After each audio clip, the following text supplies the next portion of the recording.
세무서에서는요, 같은 표준, 동일한 업종 표준으로 했을 때, 카드 발행, 영수증 발행, 카드 발행 빈도수가 현저히 낮은 업체는 생존돼. 무슨 얘기냐면, 10만 원짜리 하나 쓰는 것보다 만 원짜리 이렇게 쓰는 게 세무서에서 성실하게 한다. 그러니까 횟수가 중요하잖아요. 아니 이제 마이크 켜주시고. 네.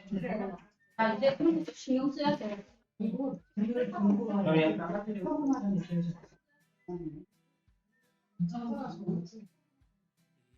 안 돼? 맞죠? 네, 됐습니다. 네. 자, 여러분 이제 딱 제 시간을 또 끝내드리기 위해서 시작해 보도록 하겠습니다. 네. 방충 충전적으로 하셨나요? 네. 자, 이제 오후에 사실 그분이 오실 수도 있어요. 네, 그분이 오셔도 되니까 편안하게 접근하시되 아무튼 제가 되게 쉽게 재미있게 얘기를 해드리도록 하겠습니다. 근데 지금 저 쉬는 시간에 몇 분이 얘기하신 것도 좀 몇 가지 우리 이슈가 있어서 같이 얘기를 좀 드릴게요. 자, 첫 번째, 상가 임대차 보호법이라는 게 있어요. 여러분들께서 지금 있는 매장이 마음에 든다 그러면 오랫동안 하는 게 더 좋지 않으시겠습니까? 자, 그것에 대해서 해당하는 것들을 좀 설명드릴게요. 제가 이거 판서하는 공간이 좀 작아서 여기서 이제 설명드릴 테니까 양해 좀 부탁드리고요. 자, 여러분 먼저 확인해 보실 거는 상가 임대차 보호법에 대해서 확인하셔야 됩니다.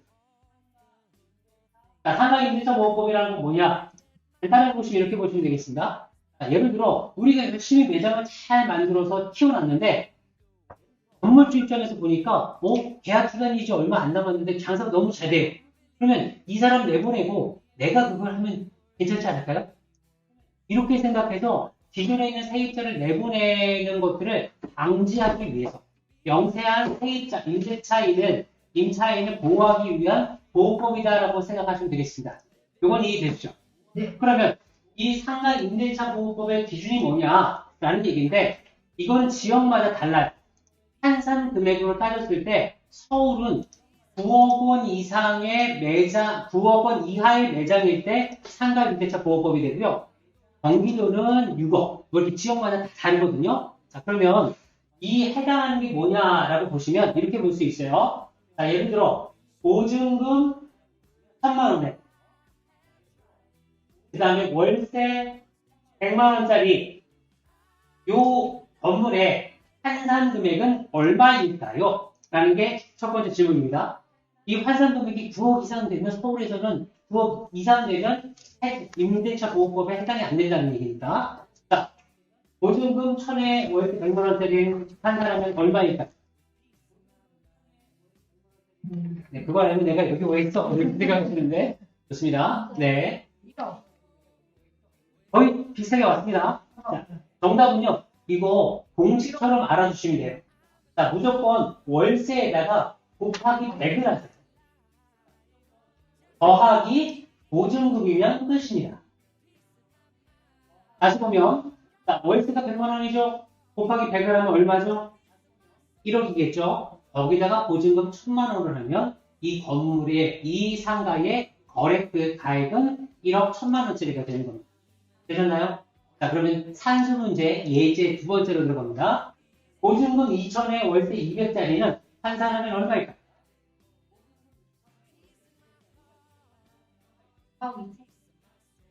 제 표정이 어두워지기 시작해서 정답이 간단한 얘기입니다. 자, 보증금이 월세가 200만 원이니까 곱하기 100을 하니까 2억. 거기다가 보증금 2,000원이니까 2억 2천만 원이죠. 자, 이해되셨어요? 네. 네, 이게 가장 기본입니다. 자, 이거를 해서 여러분들의 해당하는 지역에 살고 계신, 사업을 하고 계신 지역에 요 금액을 확인해 보시면 됩니다. 그러면 서울은 뭐 매덕 다 있으니까 그거는 인터넷 검색하시면 다 나옵니다. 자, 그 다음에 여기 나왔으니까 한번 보면 요거를 상가 임대차 보호법은 요거에 해당되고요.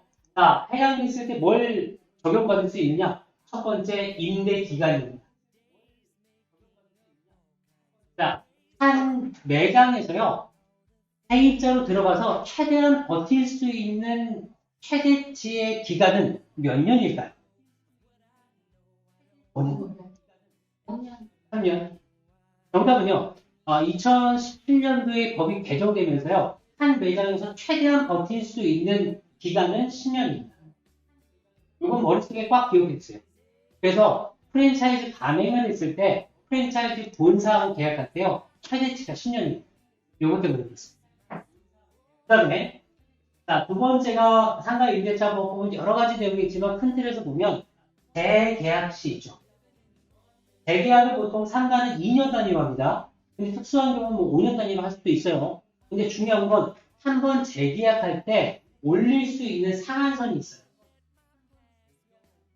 상한선이 얼마냐면 기존에 했던 거에 5% 이하로 해야 됩니다. 즉 월세가 100만 원이었던 이 매장 같은 경우는요.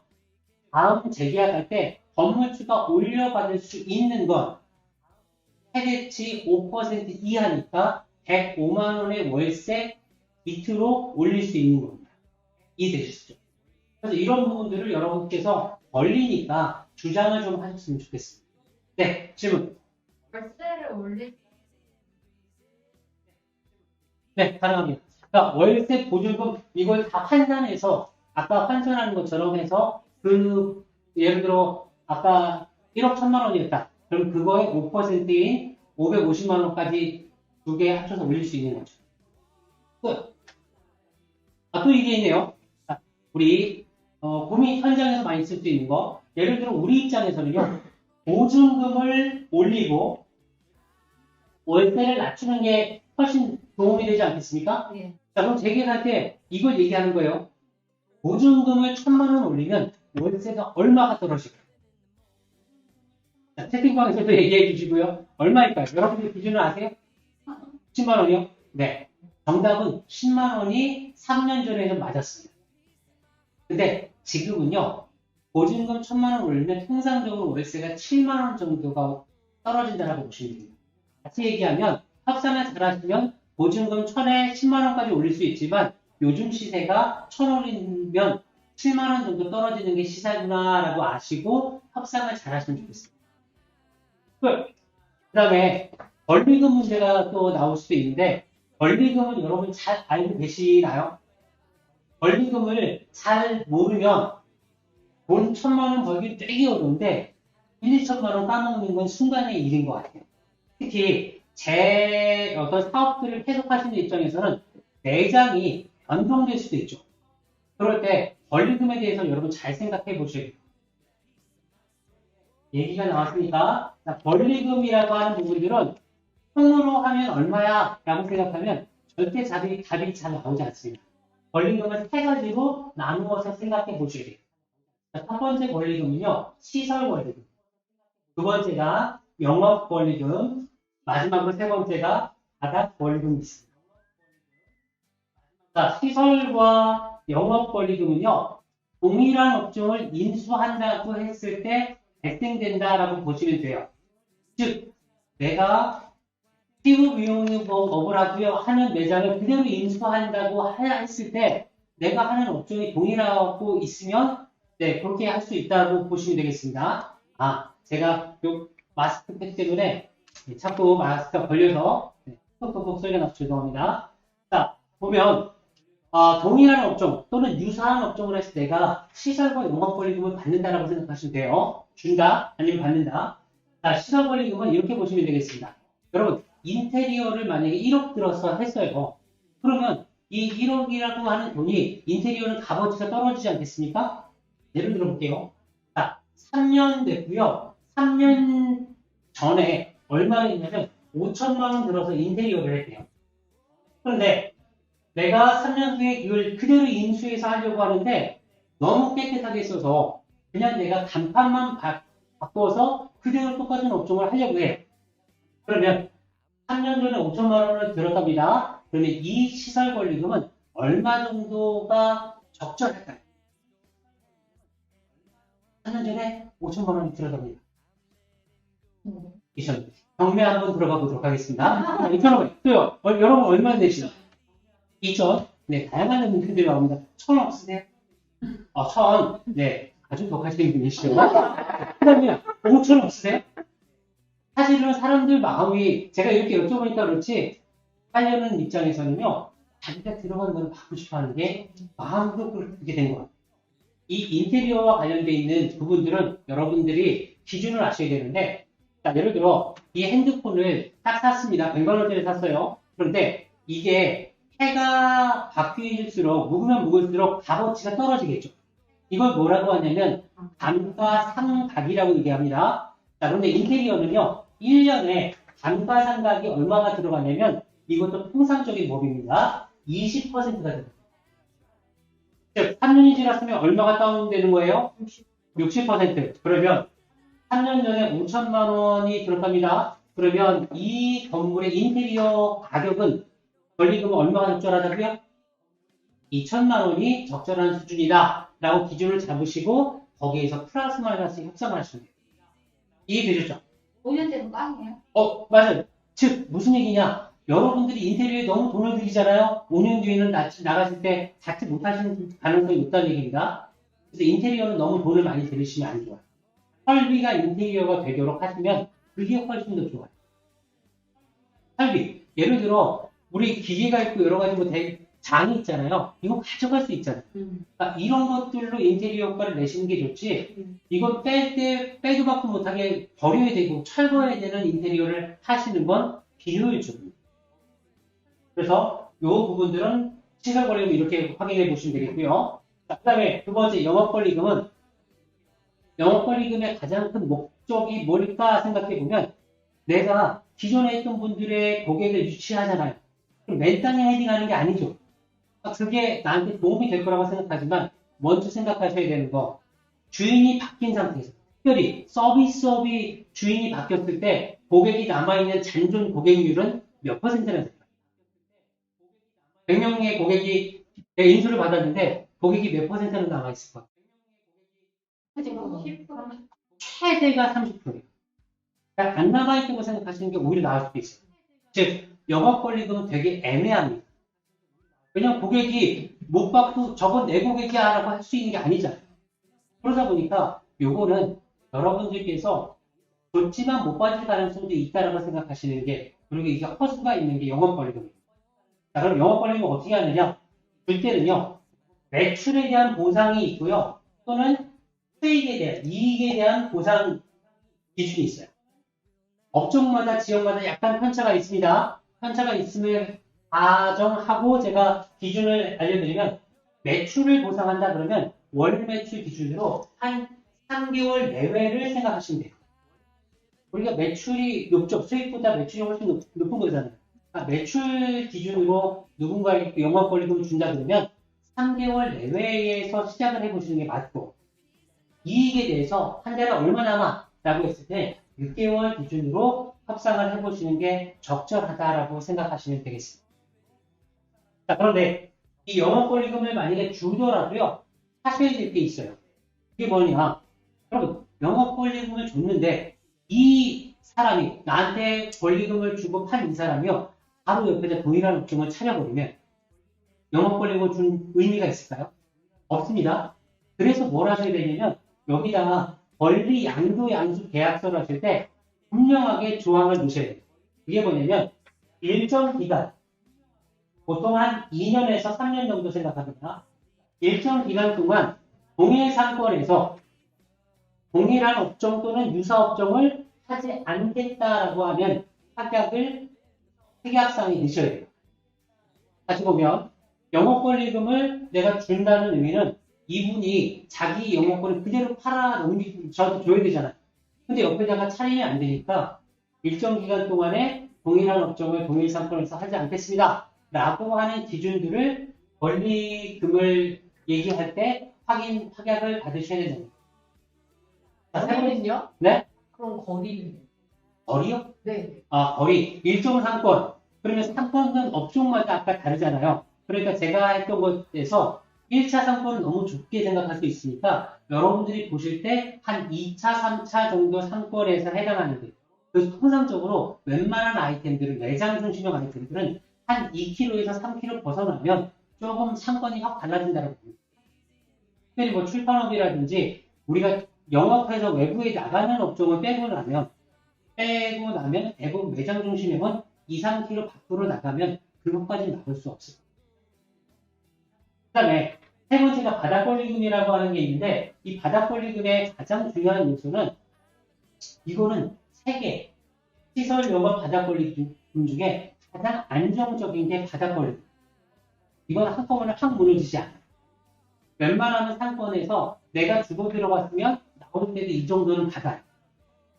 전혀 다른 업종인데 권리금이 형성되어 있을 때 이때 우리가 이것을 바닥권리금이구나라고 생각하시면 되겠고요. 이게 적절한지를 어떻게 알 수 있냐면 동일한 상권 내에서 동일한 상권 입지를 가진 매장이 권리금이 얼마 정도 되는지 시세를 보시면 대략 나옵니다. 다만 이 바닥권리금은요. 폭탄 돌리기하고 동일한 효과가 있는데 내가 줄 때는 줄 수 있지만 재개발이라든지 상권이 갑자기 확 무너져요. 그럴 때 마지막으로 주고 들어온 사람은 못 받을 수도 있습니다. 그래서 이 바닥권리금은 안정적이긴 하지만 내가 폭탄 돌리기의 마지막 주자가 되지 않는지 확인하기 위해서 뭘 확인해 보셔야 되냐면 도시개발계획원이라고 하는 서류가 있어요. 이 지역에 재개발이 확정되어 있는가 이런 것들을 좀 보셔야죠. 도시개발계획원이라고 하는 서류를 확인해 보시면 되겠습니다. 자, 그래서 지금 제가 혹시 여러분들이 현장에서 매장을 사업을 하다 보면 옮겨야 될 때 신경 쓸 수 있는 것에 대해서 상가 임대차 보호법이라고 하는 것들을 봤고요. 그 다음에 이 권리금 관계 봤습니다. 그런데 여러분 한 가지 많은 부동산 중개하시는 분들이 되게 선량하게 잘하고 계세요. 근데 그 중에 이제 이런 경우가 있습니다. 많이 우리가 사업을 하면서 부동산 사장님들하고 부딪힐 수 있는 게 이 부동산 중개 수수료 문제가 있죠. 중개 수수료는 몇 %를 드리는 게 적절할까? 3%. 3%면 제가 부동산 중개업을 하겠습니다. 1.1%? 1.1%. 1.8%? 그러면 좋겠습니까? 여러분들 다, 너무 착하셔서 다 모르고 계세요. 근데 여러분, 이건 기억해 주세요. 보통은요, 몇 % 이렇게 부동산에서 얘기하시는데요. 구간이 있어요. 그게 뭐냐면, 0.4%에서 0.9%까지 받을 수 있어요. 자, 이게 어떤 거냐면, 이 기준이 뭔가? 그러니까 환산 금액이 있었죠. 월세 곱하기 100 더하기 보증금. 예를 들어 보증금 1,000만 원에 월세 100만 원짜리는 100 곱하기 100이니까 1억 더하기 보증금 1,000만 원에서 1억 1,000만 원이라고 했죠. 그거에 0.4에서 0.9%까지 받으실 수 있어요. 근데 부동산 사장님들이 뭐라고 얘기하시냐면 저희 0.9% 주세요. 이렇게 얘기하실 거거든요. 그러면 여러분들이 그 부동산 중개 수수료는 최대치라고 이해를 하고 계셔야 돼요. 이게 법적으로 무조건 0.9% 줘야 되는 게 아니라 해에 따라서는 더 낮게 협상할 여지도 있다라고 보시고 협상을 해주시면 돼요. 그러니까 저 0.7% 정도에서 주시면 안 돼요? 라고 할 수도 있겠고요. 아니면 좋아요. 0.9% 다 드릴게요. 대신 저 보증금 올려주시고 월세 내려주세요. 아니면 인테리어 하는 기간 한 2개월 정도 렌탈 프리, 공짜로 월세 안 내게 협의 좀 해주세요. 부동산 중개 수수료를 몇백만 원 받으시면 그런 정도의 도움은 주셔야 되지 않나요? 이렇게 협상할 수 있는 기준을 여러분들이 알고 계시면 도움이 될 것 같아요. 또 하나, 부동산 중개 수수료는 어떻게 측정이 되냐면요. 예를 들어 한 부동산 업자분이 주인 건물주한테도 받으시고 세입자한테도 받는 상황이 되잖아요. 이러면 이분은 양쪽에서 다 받으십니다. 그러니까 이분은 되게 도움이 되죠. 그래서 부동산 중에는요, 살짝 다른 데하고는 안 하고 우리한테만 해줘요. 막 이렇게 얘기하시는 경우도 생겨요. 그건 중개수수료 양쪽에 다 받기 위한 그런 요청일 수도 있어요. 그럴 때는 여러분 판단해 보시고. 근데 양쪽에서 다 받으시니까 이런 여지는 있죠. 양쪽에서 다 받으시니까 좀 싸게 해주세요. 이거는 아는 사람들만 협상할 수 있겠죠. 그 다음에 건물주 부동산 하나 있고 세입자, 우리 같은 경우 세입자 부동산이 하나 있다, 2개의 부동산이 있다 그러면 각각에 받으시는 거예요. 그런데 이런 경우도 있죠. 부동산이 3개가 껴있어요. 그러면 어떻게 할까? 복잡해질 수 있는데요. 부동산의 표준율은 n분의 1입니다. 3개가 껴있으면 3개의 부동산이 3분의 1로 나눠서 중개수수료를 받는다 라고 보시면 되겠고요. 중개수수료의 확정 시점은 이렇게 하시면 좋겠습니다. 대부분 계약 다 끝나고 잔금 치르고 부동산 중개수수료를 얘기하면 뭐가 되냐면 나중에 그것 때문에 계약 파기되는 경우도 있어요. 나는 부동산에서 나 그 수수료 받고 못해요. 요즘같이 부동산 계약이 되게 뜸한 상황에서는요. 부동산 사장님들이 되게 매출이 없으시고 힘드실 수 있으니까 그런 어떤 최고치를 요구할 가능성이 높아지거든요. 그럼 협상은 이미 계약은 다 끝났는데 부동산 중개 수수료 때문에 이 계약이 빠그러지게 생겼으면 우리도 되게 속상하지 않겠습니까? 그래서 이거는 처음에 계약이 확정되고 계약하기로 서로 얘기하고 계약금이 오고 간 시점에서 제가 몇 프로 정도 드리면 될까요? 라고 하면서 서로 웃으면서 수수료를 조율해 보시면 좋겠습니다. 그죠? 요거 때문에 매장을 빠그러지는 경우를 최근에 종종 봐서 그렇습니다. 요 관련돼 있어서 혹시 질문 있으시면 네, 없으시군요. 네, 있으시면 중간에 시간에 또 물어보시면 되겠고요. 여기 현장에 계신 분들 없으세요? 네, 없습니다. 자, 그럼 예. 대부분의 사람들이 여기 중개율을 부르면 무조건 거의 깎는 편인가요? 아니면 거의 다 수용하나요? 그냥 한 번쯤은 그래도 깎아보는 게 나은가요? 제가 보면요, 평균적으로 우리 희망 가격을 기준으로 하면 80%의 대표님들이 안 깎으세요.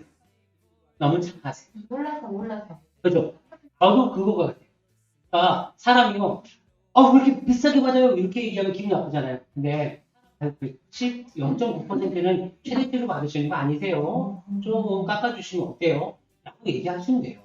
그러니까 아니면 말고, 그죠? 그러니까 이 사람이 대부분의 부동산 사장님들 어떻게 얘기하시냐면 우리 0.9% 받아요. 이렇게 얘기하시거든요. 근데 이게 구간이 있는 거잖아요. 텐션이 있다는 거. 그러니까 그거를 아는 사람에게는 그런데 그거를 건물주하고 바로 옆에서 얘기하면 될까요?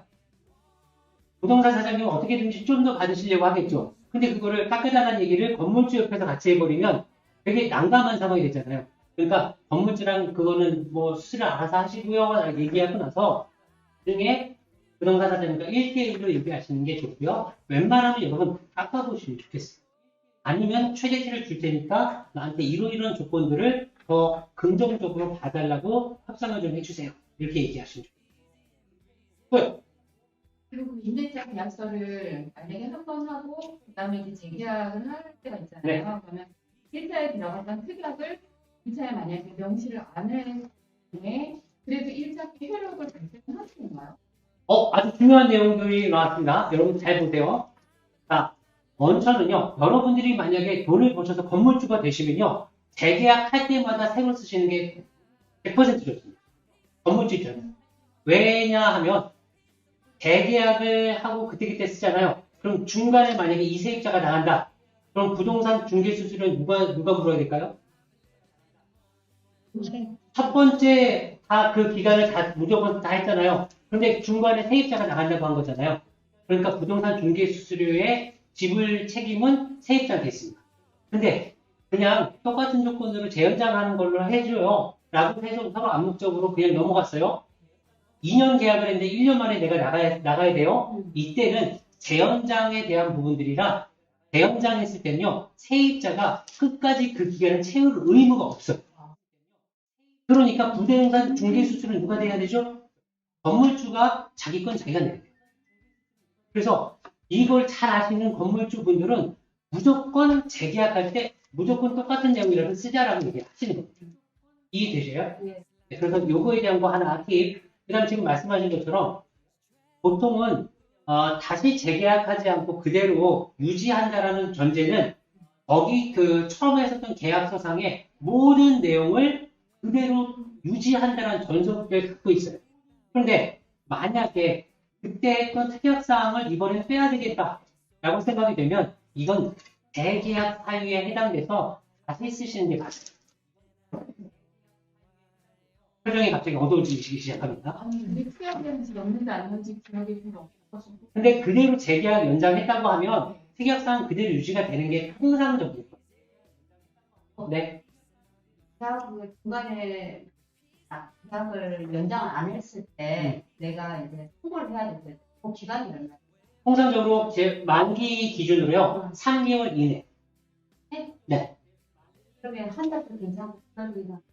네. 한 달 정도는 괜찮 통상적으로 2달 전에 하는 게 기본이라고 보시면 되겠습니다. 왜냐하면 그게 너무 짧게 가면 건물주가 그거에 대해서 나는 준비를 못했다라고 이의제기를 할 수도 있으니까 그 계약서에 보시면 통상적으로 표준계약서는 2개월 내지 3개월 이내에 하고 그 사이에 아무런 서로 얘기가 없으면 자동 연장된다. 똑같은 조건으로 그게 표준계약서에 들어가 있습니다.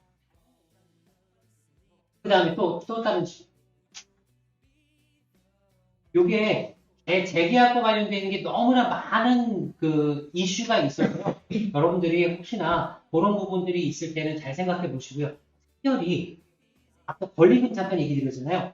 최근에 건물주분의 성향들이 좀 바뀌는 것들 중에 하나는 이렇게 얘기하시는 분들 계세요.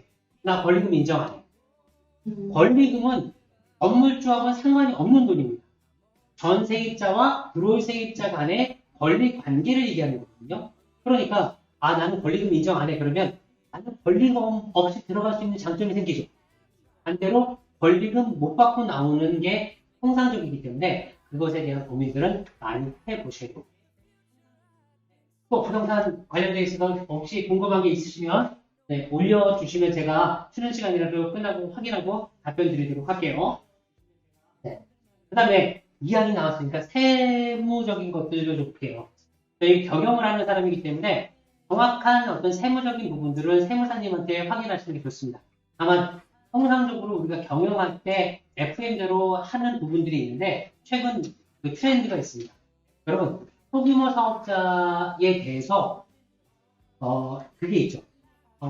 일반 과세와 또 뭐가 있죠? 단위과세라는 게 있죠. 단위과세제가 여러분 처음에 창업할 때만 해도 연매출을 얼마였죠? 4,800만 원이었습니다. 한 달에 400만 원 이하의 매출이면 단위과세자를 신고하셔서 사업하시다가 매출액 늘으면 그대로 하시면 돼요. 라고 얘기하는데 작년부터 늘어났죠. 단위과세제 기준이 얼마인지 아세요? 연매출? 8,800. 8,800. 네. 그러니까 그 부분들을 여러분 확인하셔서 하는데 여러분 너무 죄송합니다. 현장적으로 쫄지 않으셔도 돼요. 뭐냐? 내가 예상 매출액이 9천만 원이에요. 약간 애매하죠. 그럼 이거 어떻게 되냐? 1차적으로 보면 그냥 만약에 단위과세제다. 세금 계산도 발행할 필요가 굳이 없다. 그러면 단위과세제를 쭉 해버리십시오. 그러다가 5월 달에 종합소득세 해봤더니 작년에 매출액이 9천만 원 넘었어요. 9천만 원 넘었는데 간이과세제로 했다고 세무서에서 세무조사 나오지 않습니다. 매출액이 늘어났으니까 올해부터는 일반과세제로 전환하세요라고는 안내문이 나올 겁니다. 그때 전환하셔도 큰 상관은 없을 거예요. 그 다음에 또 하나, 이 미용업이나 아니면 뭐 학원업도 그렇지만 현금을 많이 매출액으로 이렇게 유동하는 그런 업종 같은 경우는 현금 영수증을 끊지 않고 그냥 하는 경우가 종종 계신데요. 요거는 최근에 많이 찰세 집중 표적 업종으로 지정된 게 있습니다. 그게 뭐냐면 현금 매출액을 누락한다는 얘기죠. 그러니까 많이 누락할 것 같으니까 이게 문제가 되면 거기서 세무조사가 많이 나와요. 그러면 올해 기준, 작년 기준으로 연말에 정산한 거 기준으로 이게 세금 누락분이 한 1년에 1,000만 원이네요. 그리고 몇 년 하셨어요? 저 한 10년 했는데 그러면 1,000만 원, 1년에 1,000만 원 했으니까 곱하기 10년에서 1억이라고 하는 세금이 나오는 거예요. 이게 도박 판돈을 세는 방법이거든요. 그래서 이게 굉장히 클 수도 있으니까 여러분 현금 매출액을 이제 자꾸 누락하려고 하지 마시고요. 어떻게 하셔야 되냐면 특히 몇몇 분들이 그런 경우를 제가 종종 봤는데 우리 희망가게의 사례는 아닌데 옛날에 이런 경우가 종종 있었어요. 세금 계산서를 사와요. 이거 잘못하시다가는 진짜 패가 망신하십니다. 세금 계산서를 절대 여러분 이거 갖고 뭔가 오류를 범하지 않으셨으면 좋겠습니다. 즉 옛날에는 매출액이 적다라고 얘기해서 남는 게 없어요. 이걸 증빙해서 최대한 세금을 덜 냈거든요. 지금은 너무나 투명해져 있어요. 그래서 여러분들이 뭘 하시면 세무서에서 너무나 작은 업체니까 손 안 댔다 뿐이지 한 번 털면 되게 불편해질 수도 있습니다. 알고 있어요. 그러니까 매출액을 누락시키려고 하는 전략을 쓰지 않으셨으면 좋겠고요. 대신 뭘 하셔야 되냐면 지출이 있어요. 지출을 최대한 많이 해서 매출은 이 정도인데 지출을 이 정도 해서 사실 남는 게 별로 없네요. 이렇게 얘기하셔야 돼요. 또 하나. 여러분, 올해는 수익이 좀 남을 수 있어요. 근데 작년에 마이너스가 많이 났어요. 그러면 작년하고 상관없이 올해는 수익이 많이 났으니까 세금을 많이 내야 될까? 그렇지 않습니다. 통상적으로 5년 정도 앞에 5년을 플러스 마이너스 했어요. 마이너스가 지금 1억이 나 있어요. 그러면 올해 1,000만 원의 수익이 났더라도요. 소득세는 제로입니다. 이해되죠? 왜냐? 올해 1,000만 원이 났지만 그 앞에 보면 벌써 1억이 마이너스가 났잖아요. 그러니까 즉 증빙을 여러분 되게 잘 해 놓으셔야 돼요. 그래서 올해 기준만 보지 마시고 작년 한 해 한 해를 잘 정리를 해 놓으셔야지 조금씩 더 세금을 줄일 수 있는, 이건 탈세의 문제가 아니라 절세의 문제로 보시면 좋겠습니다. 네, 혹시 세무적인 거 궁금한 게 있으세요? 네, 없으시면 이거는 이게 재단에서도 같이 하시는 세무사님들 많으시니까 세부적인 얘기들은 그렇게 얘기하셔도 되고요. 통상적으로 제가 드리는 말씀은 이건 이렇게 팩트적으로 전달해 드리도록 하겠습니다. 자, 시간이 벌써 30분이 지났습니다. 네, 가보죠. 자, 지금부터 우리가 해야 될 건 뭐냐면 사업 비전하고 단기별 사업 목표, 마케팅 전략 수립, 마케팅 전략 실행이라고 하는 세 가지 내용들을 정리해서 보도록 하겠습니다. 자, 여러분, 다른 것보다 이거 한번 좀 해보셨으면 좋겠어요. 이게 뭐냐면, 여러분들이 사업을 해당하는 업종을 함에 있어서 제일 중요하다고 생각하는 4가지, 5가지 정도의 요소가 뭘지 생각을 좀 해보시면 좋겠습니다. 같이 해볼게요. 여기 계신 분들 위주로 좀 먼저 해볼게요. 업종을 볼게요. 이거를 우리가 지금 핵심 성공 요인, 영어로 얘기하면 Key Success Factor 이렇게 얘기를 합니다.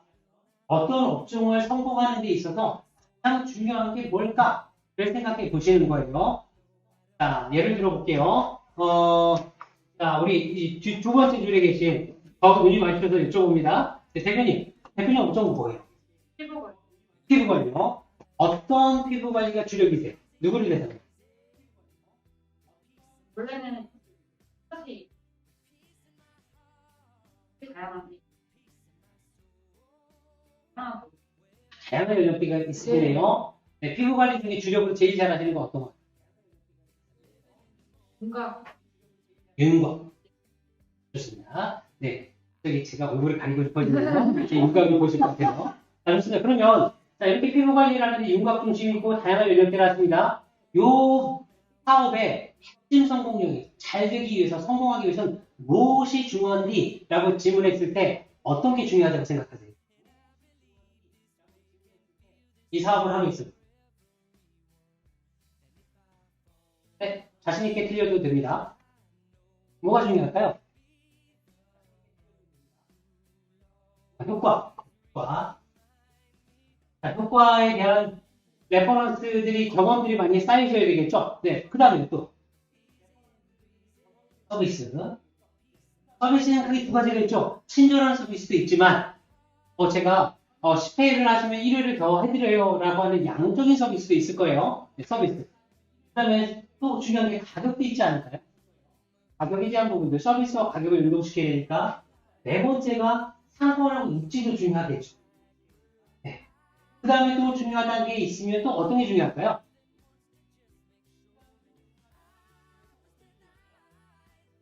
생각이. 네, 인테리어. 좋습니다. 예, 일단 뭔가 들어왔을 때 고급진 느낌적인 느낌이 필요하겠죠. 자, 예를 들어, 지금 대표님이 하시는 매장은, 이 아이템은 요러한 것들이 되게 중요해요 라고 생각하시는 게 뭐냐면 핵심 성공 요인을 도출해내는 겁니다. 자, 그러면 업종마다 다르겠죠. 뭐가 중요한가를 먼저 생각해 보시고요. 이곳에 대해서 여러분들은 얼마의 어느 정도의 경쟁력을 가지고 계신지 다시 한번 체크해 보시고 점수로 표현해 보시는 것이 필요합니다. 이거를 나는 이거 잘하고 있어요. 예를 들어 상중하라고 하시면 되고요. 별 5개 기준으로 이거 별 4개야, 이거 별 3개야 이렇게 하셔도 상관없어요. 어떤 형태가 됐건 여러분들이 구체적으로 중요하다고 하는 내용을 얼마나 잘하고 계신지를 자꾸 체크를 해보시고 이 체크를 안 해보시면 나는 잘하는 것 같은데 고객은 나를 외면해 라고 생각하는 결론이 나올 수밖에 없습니다. 그래서 요거는 한번 1순위부터 5순위까지 이렇게 제가 했던 방식으로 한번 체크해 보시면 좋겠고요. 다음 페이지를 보면 네. 자, 다른 것보다 저는 이거 얘기를 많이 드려요. 여러분들이 창업 빠진 지 꽤 되셨죠? 많이 되신 분은 한 15년 가까이 되셨고요. 어떤 분들은 한 20년, 2, 3년 정도 되셨는데 여러분 창업하니까 처음에 계획들을 잘 짜던가요? 어떠세요? 처음에 계획도 잘 되시는 분도 계시고요. 비슷하게 가고 있어. 이럴 줄 알았으면 장사 안 할 것 같아요. 라고 하시는 분도 계실 거예요. 근데 다시 한번 지금 관점에서 생각을 해볼게요. 여러분들의 창업한 목표가 뭡니까? 라고 했을 때 이 목표가 분명했으면 좋겠어요. 분명하지 않을수록 내가 이러려고 이 장사를 했나? 고민이 많이 되실 수밖에 없어요. 그리고 자꾸 매너리즘에 번아웃에 빠져요. 제가 장난건데 저를 포함해서요. 많은 창업자들이요. 한 번 슬로프가 첫 번째 창업하고 몇 년째 오냐면 3년 정도 되면 와요. 그러다가 한 번 또 깊게 오는 게 언제인 줄 아세요? 10년이에요. 심각하게 고민합니다. 그리고 20년 넘어가잖아요. 이젠 이거 포기 못해요. 이때는 쭉 가는 거예요. 늙을 때까지 쭉 가는 거예요. 그럼 여러분 생각해 보세요. 지금 내가 이 사업을 하는데 이게 정말 내가 생각했던 목표하고 동일한가? 이거 생각해 보시죠. 그 목표가 재정적인 안정인 게 저는 1순위라고 생각합니다. 대단해서 여러분들을 희망가게라고 하는 조직원으로 네, 같이 함께하는 가장 큰 거는 뭐냐면 경제적인 자립 아닌가요? 네, 뭐 사회적인 가치도 좋고요. 일자리 만드시는 거 여유 생기면 하셔도 돼요. 지금은 여러분이 정말로 안정적으로 수익을 잘 가져가시는 것만큼 중요한 건 없다라고 생각하고요. 그걸 중심으로 도와드리려고 할 겁니다. 그런데 또 이런 것도 있죠. 오랫동안 할 수 있는 여러분들의 일자리. 내가 40대 전후가 되니까 어디 취업하기가 사실 여의치 않아요. 그래서 내가 했던 업종을 가지고 내가 이 사업을 쭉 하고 싶어요. 그러면 아이들이 어느 정도 성장할 때까지 내 노후가 어느 정도 준비될 때까지 한 20년, 30년 쭉 할 수 있는 거에 되잖아요. 그러면 이 지속적인 내 일자리, 같이 하는 사람들의 일자리를 만들 수 있을까? 라고 하는 것도 살펴보셔야 되겠죠. 그 다음에 이왕이면 우리 참 그런 것도 좋아하죠. 혼자 하는 것도 중요하지만 누군가에게 조그마한 선한 영향력을 끼칠 수 있으면 좋겠다. 그래서 우리가 내가 고용을 하든 아니면 안 고용 형태로 누군가의 일자리를 경험할 수 있게 해주든 이런 것들도 우리의 목표가 될 수 있겠고요. 여유가 된다고 하면 이제 사회 공헌도 하시고 그 다음에 그리고 또 여러분들이 갖고 계신 어떤 기준이 있을 거예요. 근데 사업을 계속 하다 보면요. 정신없이 가다 보니까 뭐가 되냐면 목적을 잊어버릴 때가 많아요. 내가 왜 이걸 하지? 근데 대부분 큰 목적이 두 가지 아닌가요? 여러분 인생에서 제일 중요한 거 두 가지를 꼽으라고 하면 첫 번째가 건강이고요. 두 번째가 가족의 화목입니다. 근데 사업을 해보시니까 건강 지킬 수 있으시던가요? 쉽지 않더라고요. 그리고요. 여러분 자제분도 있으시고 주변에 가족들도 있는데 이 가족들과 시간을 잘 보낼 수 있던가요? 쉽지 않거든요. 그러니까 이런 것들이 만약에 걸림돌이 되면 뭐가 문제가 되냐면 사업의 지속 가능성이 떨어져요. 창업하고 나서 내가 건강 때문에 문을 닫으시는 가장 큰 태업하시는 큰 이유가 저는 두 가지라고 봐요.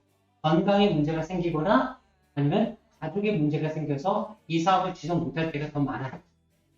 왜냐하면 우리가 희망 가게를 창업하면서요. 정말 대박나고 떼돈 벌려고 시작하시는 분은 아니시잖아요. 단계적으로 이제 소박하게 시작해서 중박을 터뜨리고 나중에 대박을 가야 될 텐데 그러기 위해서 우리가 실질적인 고민들을 좀 해봐야 될 것 같아요. 지금 창업을 하시고 계신 이분들은요. 반드시 생각해 보세요. 여러분 신데렐라 컴플렉스를 버리셨으면 좋겠어요. 여러분들이 너무 착해지려고 안 하셨으면 좋겠어요. 이미 여러분 착하신 거 제가 다 알아요. 그러니까 너무 선하고 착하려고만 하지 마시고요. 좀 지혜롭고 우리가 때로는 독할 면도 있지 않아야 될까 싶습니다. 제가 왜 그렇게 얘기 드리면 저도 이제 한부모 가정에서 저희 어머니가 저 어렸을 때부터 혼자 키우셨거든요. 그러니까 그 마음을 제가 잘 아는 거예요. 여러분들도 어떤 마음인지 저도 저희 어머니나 주변 분들을 통해서 이해를 충분히 하는데 우리가 조금 더 강해질 필요가 저는 있다고 생각해요. 자녀 입장에서도 그게 더 편한 것 같아요. 그래서 끊고 맺은 것들은 있어야 되고요. 이런 목표가 다시 한번 리뷰를 해보시면서 한번 인생의 재설계를 해보시는 게 필요하지 않을까라고 생각을 합니다. 그 다음에요. 자, 이거 목표인데 한번 볼게요. 목표를 한번 재설계해보세요라고 말씀을 드렸는데 도대체 무슨 설계를 어떻게 해요? 라고 얘기하시면 요걸 제가 벌집 모양으로 한번 내보나봤어요. 자, 여러분. 사업을 하는데 가치가 있죠. 나는 이 사업을 왜 해? 재무적인 목표가 제일 큽니다. 재무적인 목표. 그래서 지금 여러분들은 연간으로 평균을 봤을 때 목표, 재무적인 목표에 달성하고 계십니다. 내가 이익이 월 얼마야? 그리고 이걸 달성하기 위해서 매출액은 어떻게 나고 있는데 이게 연평균으로 봤을 때 괜찮았어. 내가 달성할 목표. 요것들에 대해서 달성도를 한번 확인해 보시고요. 그 다음에 사업을 하는 목표가 좀 다른 게 있을 수도 있잖아요. 적인 것도 확인해 보시고요. 환경, 경쟁, 고객, 업종 환경 아까 설명드렸으니까 이런 환경을 보시고요. 그 다음에 또 하나는요. 내부 환경이 변해요. 이제 처음에 창업하실 때 아이들이 어릴 수 있어요. 그러니까 지금은 조금 더 커졌죠. 이제 옛날에는 엄마만 바라보는 엄마 바라기였는데 중학교 넘어가면 엄마랑 어디 같이 하자 그러면 헐 이러지 않나요? 이제 엄마랑 같이 하는 게 싫어질 수도 있어요. 이런 내부 환경이나 아니면 쌓아놓으신 어떤 자금력이나 이런 것들이 환경이 달라질 수 있죠. 그럼 그 환경에 따라서 내가 목표하는 게 달라질 수도 있겠고요. 그 다음에 사업에 대한 의지에 대한 것도 달라지는 거예요. 저는 창업하고 한 20년 정도 되니까 이런 생각이 들어요. 저는 옛날에는 무조건 시간만 가지고 무조건 다 하고 싶거든요. 왜냐면 저도 생활인이고 뭔가를 털을 잡아야 되니까. 그런데 이제는 살만한다가 아니라 이제 좀 지치는 게 있어요. 그게 뭐냐면 창업할 준비도 안 돼 있고 의지도 별로 없으신 분들에게 아무리 많은 얘기를 떠들어도 벽에 딱 부딪히는 얘기가 될 땐 컨설팅이나 교육하고 싶지 않을 때도 있어요. 근데 아름다운 재단 제가 오늘 불러주는 제가 이렇게 립서비스를 하는 게 아니라 저는 이 한부모 여성 가정 관련돼 있는 일들을 또 많이 여러 군데서 하는데 그건 뭐냐면 저 어릴 때를 생각을 하면서 이 같이 한다는 호흡이 되게 좋았다고 저는 생각하거든요. 그래서 이런 부분들이 내가 정말 열의를 가지시고 이런 어려움들을 갖고 계신 내가 아는 어려움들을 갖고 계신 분들과 이렇게 하겠다라고 하는 의지가 떨어지지 않으면 계속할 수 있을 것 같아요. 근데 이 사업에 대한 의지가 중요합니다. 이게 조금 이제 나 이것도 싫고 저것도 싫고 막 이렇게 만약에 된다고 하면 제가 생각할 때는요. 잠깐 쉼도 필요해요. 어떤 형태가 될까요? 길게 갈 필요도 없어요. 쉼은 사람이 정신없이 열심히만 산다고 꼭 좋은 게 아니더라고요. 제가 저도 이제 50을 바라보는 나이가 됐는데 요때 생각할 거 가장 많이 와닿는데요. 사람이 기계처럼 하는 게 꼭 답은 아니다. 그래서 때로는 자기한테 보상도 해주고 쉼도 있어야지 오래 갈 수 있겠구나라는 생각이 되게 많이 듭니다. 그래서 여기 저랑 운배가 비슷한 분도 계시고 좀 더 낮으신 분도 계시고 그런 분도 계신데요. 중요한 건 나이가 중요한 게 아니라 사업을 함에 있어서 여러분들이 지쳤다 생각할 때는 이 사업에 내가 의지가 떨어졌구나 뭐 부정적으로 보지 마세요. 내가 이때는 번아웃이 될 수도 있어요. 실세가 됐구나. 그렇게 해서 여행을 가시던 아니면 정말 하루는 장사 내려놓고 하루만 나를 위해서 오롯이 좀 보상을 해주자. 이런 것도 저는 되게 필요하다고 생각합니다. 그런 의미에서 사업 의지를 설명을 드리고 말씀을 드렸습니다. 자, 그 다음에 지금 제가 해야 되는 건 마케팅적인 요소니까 좀 더 얘기를 드리면 어떨 때 보면 이런 생각이 들어요. 하려고 억지로 만든 제품과 서비스가 있어요. 내 중심. 이건 내가 잘하는 거고요. 근데 여러분, 우리가 무엇인가 판다는 얘기는 우리도 중요하죠. 근데 누가 더 중요하냐면 내 물건을 사주려는 고객이 있는지가 더 중요하지 않겠습니까? 그리고 고객이 돈을 지불하게 만드는 정도의 내 경쟁력이 있는가를 판단해 보셔야 돼요. 사업을 준비함에 있어서 첫 번째 단계. 여기가 만약에 예비 창업자 단계라면 저는 이거 되게 강조를 할 겁니다. 여러분들이 뭘 할 수 있죠? 여러분들이 스스로 제일 잘하는 걸 생각해 보세요. 이런 얘기를 드릴 텐데요. 여러분들이 이미 사업 아이템을 정하시고 사업을 하고 계신 분이잖아요. 그럼 이제 여러분들이 이거를 생각할 단계는 아니고요. 이 부분들은 이미 여러분들 전문가세요. 저보다 여러분들이 하고 계신 업종은 훨씬 더 전문가세요. 이거에 대해서 자존감이 떨어진다, 내가 잘하는 건지 모르겠다. 죄송하지만 이거는 사업의 지속 가능성이 재검토를 해보셔야 될 수도 있다고 저는 생각합니다. 냉정하게 보면. 근데 그거는 아니라고 저는 생각합니다. 그래서 이 단계를 지나서면 뭘 하셔야 되냐면 고객 지향적인 마케팅 방법을 관점을 좀 해보십시오. 내가 잘하는 건 이거고 내가 여태까지 해봤을 때 자신 있고 하는 건 이건데 이거를 내가 목표로 하는 고객들은 과연 좋아해 줄까? 그래서 그것들에 대한 결론이 나와 있나? 확신이 있나? 그런 것들이 확신이 없다라고 생각되면 다시 리뷰를 하시고 이제는 팔릴 상품에 대한 마케팅을 해보시는 단계다라고 보시면 되겠습니다. 자, 그 다음에요. 그 다음 페이지는 사실 많이 쓰긴 하고 경영학에서도 많이 얘기하는데 의외로 여러분들이 좀 놓치시는 게 있습니다. 이게 어떤 거냐면 경영학에서요. 배우신 분들은 경영학 전공하신 분들 혹시 계실 수 있는데 이런 경영 전략 얘기할 때 교과서적으로 제일 많이 얘기하는 게 이겁니다. STP 전략을 쓰세요. 라는 얘기를 많이 써줍니다. 자, 이게 뭐냐면 우리가 앞으로 어떻게 해야 될까를 고민할 때 쓸 수 있는 단계적인 전략입니다. 첫 번째, S는요, 세그멘테이션이라고 해서 세분화로 보시면 되겠습니다. 모든 고객을 만족시킬 수 없으니까 자꾸 고객을 덩어리로 나누는 거예요. 자, 여기 지금 현장에 계신 분들이 이쪽에 계신 분들이 계시고 가운데 계신 분들이 계시고 그 다음에 옆쪽에 계신 분들이 계세요. 그러면 이 고객이 있다고 했을 때 어떤 기준으로 자꾸 나누는 거예요. 왜냐? 모든 고객을 만족시킬 수 없기 때문에 목표 고객을 일차적으로 선정하는 거예요. 자, 두 번째가 뭐냐면 타겟팅입니다.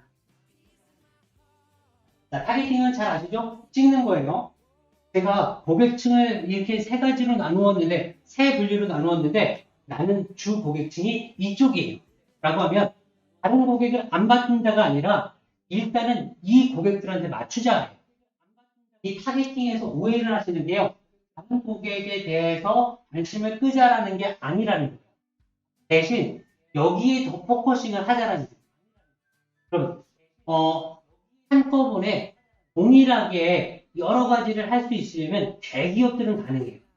모든 고객을 만족시켜요. 예를 들어보면 마트나 백화점 가면 엄마, 아빠, 아들, 딸, 4인 가족이 가면 마트는 구성이 다양하기 때문에 애들이 싫다 그러면 야, 애들 니네 좋은 거 봐. 할 수 있잖아요. 근데 조그만한 매장에서 모든 사람을 만족시킬 수 없다는 건 다 아시잖아요. 그래서 이 타겟팅이라는 건 어떤 거냐면 선택과 집중과 확장이라고 하는 3단계를 해보기 위해서 타겟팅을 얘기를 드리는 거예요. 제가 한 예를 들어드릴게요. 그러면 제가 그 교보문고에서 인사담당대로 사회생활 시작했다고 말씀드렸잖아요. 입사한 지 일주일 만에 전국에 있는 매장의 직원들을 다 모아놓고 이렇게 강의를 하는 때가 있었어요. 근데 제가 하는 게 아니라 교육담당자니까 강사님을 모셨겠죠. 200명 정도의 사원들이 앉아있는데 CS 교육을 해야 되는데요. 고객만족 교육을 해야 되는데 강사님이 오시다가 접촉사고가 나서 올 수 없는 상황이 돼버렸어요. 그러면 입사한 지 얼마 안 된 사람을 쓸 수는 없잖아요. 뭘 해야 돼요? 자기 고참이 와서 이렇게 시간 얘기하고 뭐 이렇게 얘기하다가 좀 해야 되잖아요. 근데 우리 고참님께서 이렇게 얘기하시더라고요. 야, 너 오늘 주제가 뭔지 알지? 네, 네가 떼요. 그럼 도망가는 거예요. 당연히 노래집니다. 그래서 어떻게 해야 될까 생각을 해봤는데요. 그 대강당에 모여있으면 이게 천막이 있잖아요. 딱 있어. 고개를 빼좀이 딱 내고 놨더니요. 200명, 400개의 눈알이 갑자기 이렇게 딱 떠나보는데 와, 숨이 멎으시겠더라고요. 어떻게 해요? 이대로 울고 나갈까 생각을 하다가 고민을 하다 어떻게 했냐면 제가 그래도 옛날에 했던 바람이 있으니까 한번 해보자. 그러고 가운데로 나갔어요. 근데요. 제가 움직일 때마다 400개의 눈알이 저를 쳐다보는 거예요. 얼마나 무서워요? 이 딱 강당에 섰는데요. 와, 순간 이 사람이 주는 기가 눌리는데요. 미치게 떠요. 그래서 여기 진짜 이거 그만둬야 되겠다. 울면서 그만두면 하면서 어떻게 하지? 생각을 하다가 그 나가려고 하는 순간에 제일 마지막에 딱 한 분하고 눈이 맞췄는데 저를 되게 불쌍하게 모르겠다 그러고 어떻게 했냐면 내가 모르겠다 그러고 그분만 보기 시작해. 다른 사람 아무도 안 봤어요. 왜냐하면 내가 200명을 다 해서 이분들을 끌어당길 수 있고 휘어잡을 수 있는 힘이 아직 없잖아요. 그러니까 나를 불쌍하게 보는 한 고객을 쫙 찾아보고 10분 동안 그 고객하고 얘기했어요. 그러니까 조금 호흡이 캄다운이 되죠. 그랬더니 이쪽에도 저를 불쌍하게 쳐다보고 그래서 여기 갔다가 여기가 다른 분들은 아직 눈을 들어오지 않아요. 그러다가 한 2시간 끝날 때쯤 되니까 그제서야 여기도 보고 여기도 보고 여기도 볼 수 있더라고요. 그 다음부터는 저 한 번 그렇게 하고 났거든요. 이제 웬만한 것들은 무섭지가 않아요. 여러분 보세요. 신입이고 경력이 없고 능력이 없는 사람이요. 한꺼번에 200명을 모두 만족시키려고 한다고 우리가 의지를 갖는다고 될까요? 안 됩니다. 그럴 때는 처음에 나한테 호의적인 사람들 먼저 선택을 하고요. 그 사람들과 선택하고 나서 집중적으로 관계를 맺어가는 거예요. 이게 고객과의 관계, CRM이라고 얘기하고요. 라포라고도 얘기합니다. 고객과의 접점들이 있고 이제 고객들이 나를 알아들어요. 여러분들이 이제 창업한 지 2, 3년 이상 되셨기 때문에 충분히 단골 고객과의 협상을 하실 수 있고요. 핸들링을 하실 수 있어야 돼요. 그렇게 됐더니 점차 늘어나요. 즉, 여러분들께서 아직은 더 큰 규모의 매출액을 또 사업을 하기 전이니까 자연스럽게 고객을 타겟팅하는데 이것은 선택과 집중과 확장을 하기 위한 전략적인 타겟팅이 필요합니다. 그리고 나서 P는요, 포지셔닝 전략인데, 포지셔닝 전략은 바로 여기에 있는 겁니다. 이거를 이렇게 생각해 보시면 좋겠어요. 여러분, 만약에 경쟁점도 많고, 요런 부분들이 앞으로 어떻게 해야 될지 잘 모르겠어 라고 생각할 때, 제일 많이 쓸 수 있는 전략적인데, 이건 뭐 누구를 보여주기 위한 게 아니라, 우리가 직접 쓰기 위해서 생각해 보자고요. 아까 얘기 드린 핵심 성공률이 있죠. 그 업종을 하기 위해서 5개를 하는 겁니다. 예를 들어 볼게요. 피부 관리 하셨으니까 피부 관리 아닌 분들 어디 계세요? 출판업도 있고요. 교육 서비스도 있고. 맨 뒤에 우리 선생님 어떤 업종이시죠? 제가 너무 미용만 하니까 다른 것도 해볼게요. 네. 자, 출판업을 예를 들어 해보겠습니다. 자, 그러면 우리가 출판 디자인이 강조가 되잖아요. 그러면 이 업종을 성공하기 위해서 뭐가 제일 중요할까요? 그죠? 디자인 능력. 그렇죠. 두 번째는 신뢰성. 납기라든지 아니면 기간이라든지 했던 것들에 대해서 책임을 가지고 해드렸을 때 레퍼런스가 많이 고객들이 쌓이겠죠. 그러면 이거 말고도 몇 개가 있는데 일단 2가지를 쭉 5개를 해보시고요. 그 중에 얘기하는 게 디자인 능력과 그 다음에 고객 관리 능력, 신뢰라는 얘기예요. 그러면 이 2가지, 디자인 능력과 고객 관리 2가지를 딱 중요하게 듣습니다. Y2개. 그러면 요 2가지 기준으로 봤을 때 지금 대표님이 예를 들어 이 가운데예요. 그럼 뭐냐면 실력도 중간이에요. 꽤 평균 정도 되고 그 다음에 고객 관리도 잘하지도 못하지만 못하지도 못해요. 그냥 가운데. 그런데 A라고 하는 경쟁점은 여기에 있습니다. 자, 여기는 뭐냐면 실력은 좋은데 고객 관리를 못하죠. 그렇죠? 실력은 좋은데 고객 관리, 납품 관리를 잘 못해요. 이런 게 있고요. B라는 애는 여기 있어요. 실력도 좋고 고객 관리도 엄청 잘해요. 그래서 여기도 있으면 얘는 실력은 떨어지는데 고객 관리도 못해요. 여기는 실력은 떨어지지만 고객 관리는 잘해요. 그러면 지금 현재 이 2가지 요인에 따라서 나와 경쟁점의 위치가 보이죠. 그런데 여기에 있는 경쟁점을 내가 신경 쓸 필요가 있어요. 얘는 관리도 안 되고 실력도 없어요. 얘는 나하고 경쟁점이지만 큰 의미 없어요. 얘는 아웃 오브 안주. 그냥 문 밖에서 버려버렸어요. 그러면 뭘 신경 써야 되느냐? 대표님 어디 쪽으로 가시네요? 실력과 아니면 고객 관리. 고객 관리. 그러면 고객 관리도 좋고 실력도 좋으셔야죠. 하고 싶은 건 이쪽이에요. 그런데 이쪽으로 앞으로 갈 거예요라는 방향성이 잡히죠. 그런데 문제는 이거 지금 얘기한 것처럼 실력을 업그레이드하고 고객 관리를 갈 수도 있고요. 아니면 고객 관리 먼저 하고 실력을 업그레이드 할 수도 있어요. 뭘 선택하실까요? 그 관리를 얼마든지 그 관리 그러면 이게 지금 우리가 해야 될 첫 번째 일이 생기는 거예요. 이때 실력이 먼저가 아니라고 생각을 하시면 뭐가 되냐면 지금 있는 실력을 바탕으로 고객 관리가 먼저죠. 그럼 고객 관리 할 수 있는 관계를 빨리 만들어요. 시스템을 만들어야죠. 그리고 실력 있는 사람을 채용하든지 아니면 뭐 어디 그 뭐죠? 승무나 뭐 그런 데서 잘하는 사람들 데려다가 같이 쓰고 그렇게 할 수 있는 네트워크를 만들든지 이거는 다음에 되죠. 이게 이렇게 전략적으로 여러분들이 생각을 하시면 경쟁점과 나의 관계가 어떻게 변하고 있는지 내가 어디로 가는지가 눈으로 보여집니다. 이걸 생각해 보세요. 만약에 한 A4 용지에다가 이렇게 X축과 Y축을 그려놓고요. 3개월, 6개월 단위로 OHP 필름 있죠. 투명한 거. 그거를 갖고 점을 그려보는 거예요. 나와 경쟁점이 어떻게 변하고 있는지. 그러면 이게 눈으로 보인다니까요. 아, 내가 지금 이렇게 가고 있구나. 아니면 경쟁력보다 이런 게 많이 떨어지고 이상한 방향으로 가고 있구나. 라는 게 느껴질 수밖에 없습니다. 이거를 저는 개인적으로 한번 여러분들이 해보셨으면 좋겠고요. 하다가 해보신 그 결과가 이렇다라고 하면 이 그림만 갖고도 전략을 짜는데 제가 어드바이스 해드릴 수 있을 것 같아요.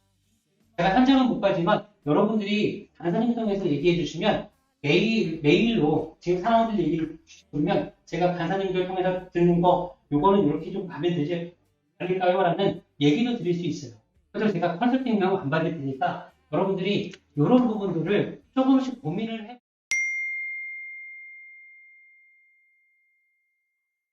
해보시고 폰만 해보시면 충분히 적용 가능하실 거예요.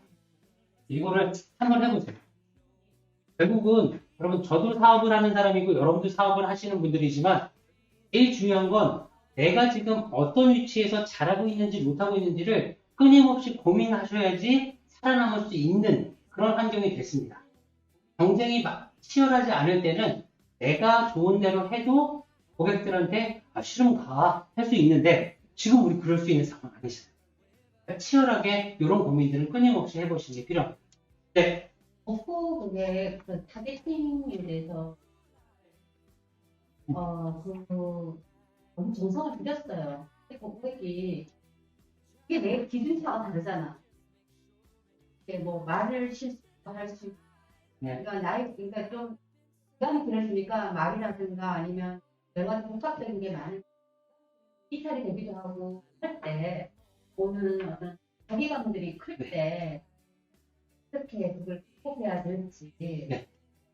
그랬더니 저도 끊임없이 먼저 전제 모든 고객을 만족시킬 수 없다라고 제가 자주 강조드렸잖아요. 반대드릴게요. 고객은 철새입니다. 이걸 인정하셔야 돼요. 고객은 나한테 왔을 수도 있고요. 딴 데 갈 수도 있어요. 우리도 그렇지 않나요? 예를 들어 단골 슈퍼마켓이 있는데 거기를 안 갔다고 단골 사장님이 저한테 뭐라고 하면 기분이 좋을까요? 그거예요. 즉 뭐냐면 고객은 항상 철새야. 그리고 내가 조금이라도 불편하면 안 올 수 있어 라고 생각을 하시는 게 맞아요. 그거 전제를 깔고요. 그래서 내가 다치지 않기 위해서. 우리가 그 얘기 하잖아요. 남을 미워하면 미워하는 미움을 당하는 그 사람이 스트레스 받는 게 아니고요. 미워하는 내가 힘들다며요. 똑같다니까요. 고객이 나를 떠났어? 근데 죄송하지만 그 철새는 조금 이따 다시 와요. 그렇게 생각하시는 게 첫 번째. 그 다음에 고객 얘기 나왔으니까 제가 몇 가지 팁을 좀 드릴게요. 여러분, 우리가 고객의 입장에서 생각해 보자고요.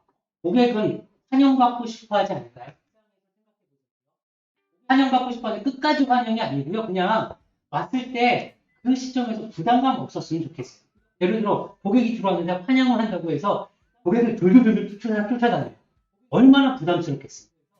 고객은 항상 나한테 이중적인 태도를 취해요. 그게 뭐냐면 나를 관심이 있어 해주길 원하면서도 너무 들이대지 않게 해요. 적절한 관계가 필요해요. 그래서 때로는 친근할 수도 있지만 때로는 내가 너무 가까이 가면 부담스러워할 수도 있는 단계니 그냥 떠나면 잠깐 떠나나 보다 생각하고 다시 올 때까지 기다려주시고. 그런데 여기서 또 하나 고객의 특성 중에 하나가 있습니다. 그게 뭐냐면 이거예요. 고객은요 항상 우리는 마음으로는 사실 고객 반았으면 좋겠어 진상이라고 할지라도 요건 이렇게 하셔야 돼요. 뭐냐면 고객은 항상 중요하다라고 인식을 끊임없이 해줘요. 이게 어떤 거냐면 실제로는 중요하게 생각 안 할 수도 있어요. 안 하셔도 돼요. 모든 고객이 어떻게 다 중요하겠습니까? 사실 우리끼리 얘기지만. 그런데 그 사람한테는 적어도 저 사람이 중요하게 생각된다라고 생각하게 해줘야 돼요. 어떤 게 있냐면 이런 게 있어요. 제가 하는 컨설팅 사례인데요. 재래시장에서 그 큰 가마솥 있죠. 그걸 3개를 걸어놓고요. 24시간 365일 공국을 우려내요. 탑으로 우려내요. 그래서 하얀 패키지에다 딱 해가지고 전국에 택배로 보내요. 그런데 여기를 컨설팅 해드렸는데 나중에 저희 집 주소를 어떻게 하셨는지 저희 집으로 그걸 보내왔어요. 하얀 그 아이스박스에 딱 열어봤는데요. 저 감동의 물결이었어요. A4 용지로 뚜껑을 열자마자 빨간색 글씨로 이렇게 써있는 거예요. VIP용. 그걸 받을 때 제가 어떨까요? VIP. 매우 중요한 인간이라는 얘기잖아요. 그걸 받을 때 제가 으쓱하지 않겠습니까? 그래서 감사한 마음으로 그걸 지나갈 때 음료수 사들고 제가 갔습니다.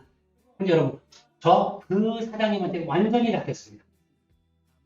보내는 모든 사람한테 다 VIP용이라고 하는 거예요. 여러분들 이게 사기친 걸까요? 절대 그렇지는 않을 거예요. 끊임없이 내가 당신은 나한테 되게 소중한 사람이에요 라고 생각하지만 내가 실제로 이 고객한테는 너무 집착하지 마시고요. 적절하게 나갔다가 다시 돌아올 수도 있어 라고 하는 것들을 생각하세요.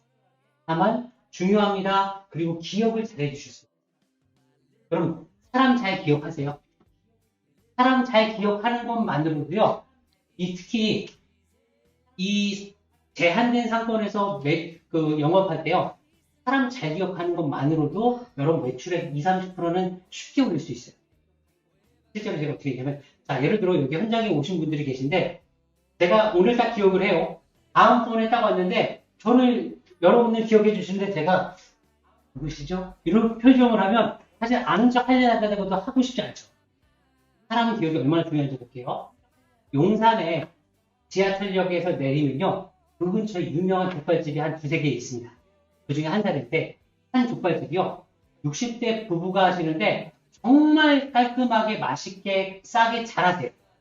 근데 유일한 단점이 있는데요. 그 단점이 뭐냐면 사람은 기억을 못해요. 60대니까 다 그렇지는 않은데 아무튼 점점 이제 그 나이에 따라서 기억이 떨어지는 건 맞는 것 같아요. 근데 아무튼 이분들은 한 사람들보다 훨씬 더 못해요. 얼마나 못하냐면 한 적어도 4-5번 오면 단골인지 눈치채야 되잖아요. 그리고 어디서 왔을 때 자주 오시는 분한테는 너무 친절하기보다는 아는 척 해야 되잖아요. 웬 거예요. 이놈이 단골인지 처음 온 놈인지 정말 모르는 거예요. 그래서 친절하게 나세요. 어서 오세요. 되게 잘하시는데 왜 단골의 입장에서는 좀 아는 척도 해주고 하면 좋잖아요. 아까 얘기하신 것처럼 말도 편안하게 때로는 좀 하기도 하고. 근데 이 족발집은 갈 때마다 친절을 하는데 정감이 없어 보이는 거예요. 그래서 좀 고민을 하던 차에 제가 컨설팅하러 갔을 때 그런 약점들을 어떻게 보완하라고 말씀을 드렸냐면 하루 일과 끝나잖아요. CCTV를 돌려요. 근데 그 고객들의 특성을 체크해보세요. 적어보세요. 라고 했습니다. 그런데 그 고객 중에 한 분이 이런 분이 있어요. 중절모를 쓰셨어요. 신사분이에요. 올 때마다 중절모를 쓰세요. 근데 이분이 자주 드시는 게 뭐냐면 소주에 뭘 타서 드세요. 여러분 소주에 뭘 타서 드시면 잘 넘어가나요? 맥주요? 그렇죠. 술에 좋습니다. 근데 이분은요 사이다를 타서 소주에 사이다를 항상 타서 드시는 습관이 있어요. 그리고 잘 드시는 안주가 있는데 냉채 족발이에요. 냉족이에요. 근데 기억을 잘 못하시는 이 부분은 맨날 올 때마다 메뉴 물어보고 뭐 하잖아요. 그런 것들은 이 정도 왔으면 똑같은 메뉴를 시키면 좀 기억을 해줘야 되는데 라는 생각을 하는데 그렇게 못하니까 서운했죠. 그래서 제가 CCTV를 딱 하고 나서 이렇게 쓰고 나니까 이제 기억이 조금 더 나죠. 중절모 신사분이 오셨습니다. 인사 방법이 달라져야겠네요. 어떻게 인사하면 될까요? 어서 오십시오? 아니, 어서 오십시오는 누구나에게 다 하는 거 아닌가요? 그럼 뭐라고 얘기할까요? 그렇죠. 내가 당신을 기억하고 있어요. 를 설명해 줘야 되지 않아요?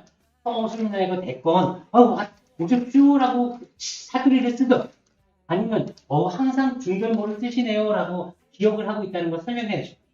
근데 딱 들어오자마자 이렇게 얘기하시는 거예요.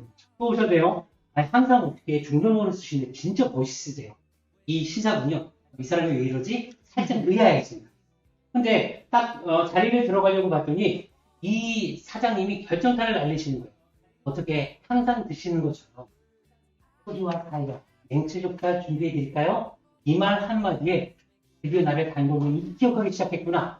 되게 흐뭇했어요. 근데 알고 봤더니요. 그분이 서울의 모 대학교 총동문회 회장님이셨어요. 다른 지역 갈 때마다 야, 학교까지 갈 필요 없어. 그냥 용산 KTX 내리자마자 여기서 일단 만나서 한잔하자. 오피니언 리더라고 얘기하는데 이 팀 세신 분들 계시죠? 이런 분들을 한 3분, 4분 집중적으로 기억하고 응대해 드렸더니요. 메뉴 가격 바뀐 거 하나도 없는데 6개월 뒤에 매출액이 30%가 올랐어요. 여러분 사람을 기억한다는 그렇게 중요한 겁니다. 여러분 이게 어떤 느낌이냐면 여러분 다시 한번 보세요.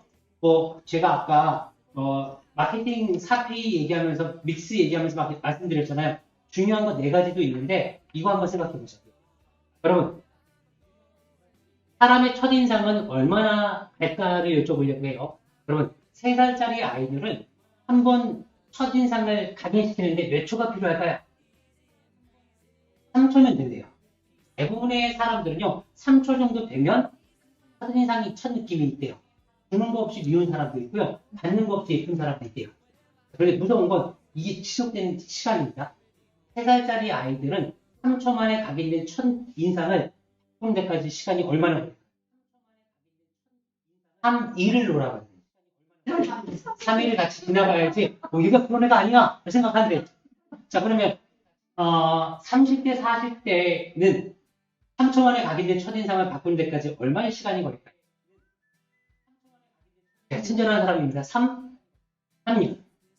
그러면 70대 어르신들은요 3초 만에 각인된 첫인상을 바꾸는 데까지 얼마의 시간이 걸릴까요? 죄송합니다. 가지고 가신다면 이게 무섭죠. 자, 그러면 여러분들이 이미 사업자를 하셨으니까 이거 생각해 보자고요. 그 모든 분석을 하기 이전에 객관적으로 보자고요. 여러분, 여러분들의 고객들은요, 여러분들에 있어서 첫인상을 뭐라고 생각해요? 색깔로 표현할 수도 있어요. 이는 왠지 하얀 화이트 톤일 것 같아. 아니면 동물로 느낄 수도 있어요.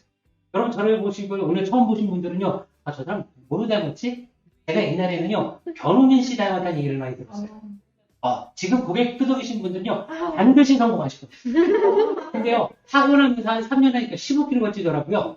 근데 15kg가 찌니까 변호민이었던 제가 누구 닮았다고 얘기 들은 줄 아세요?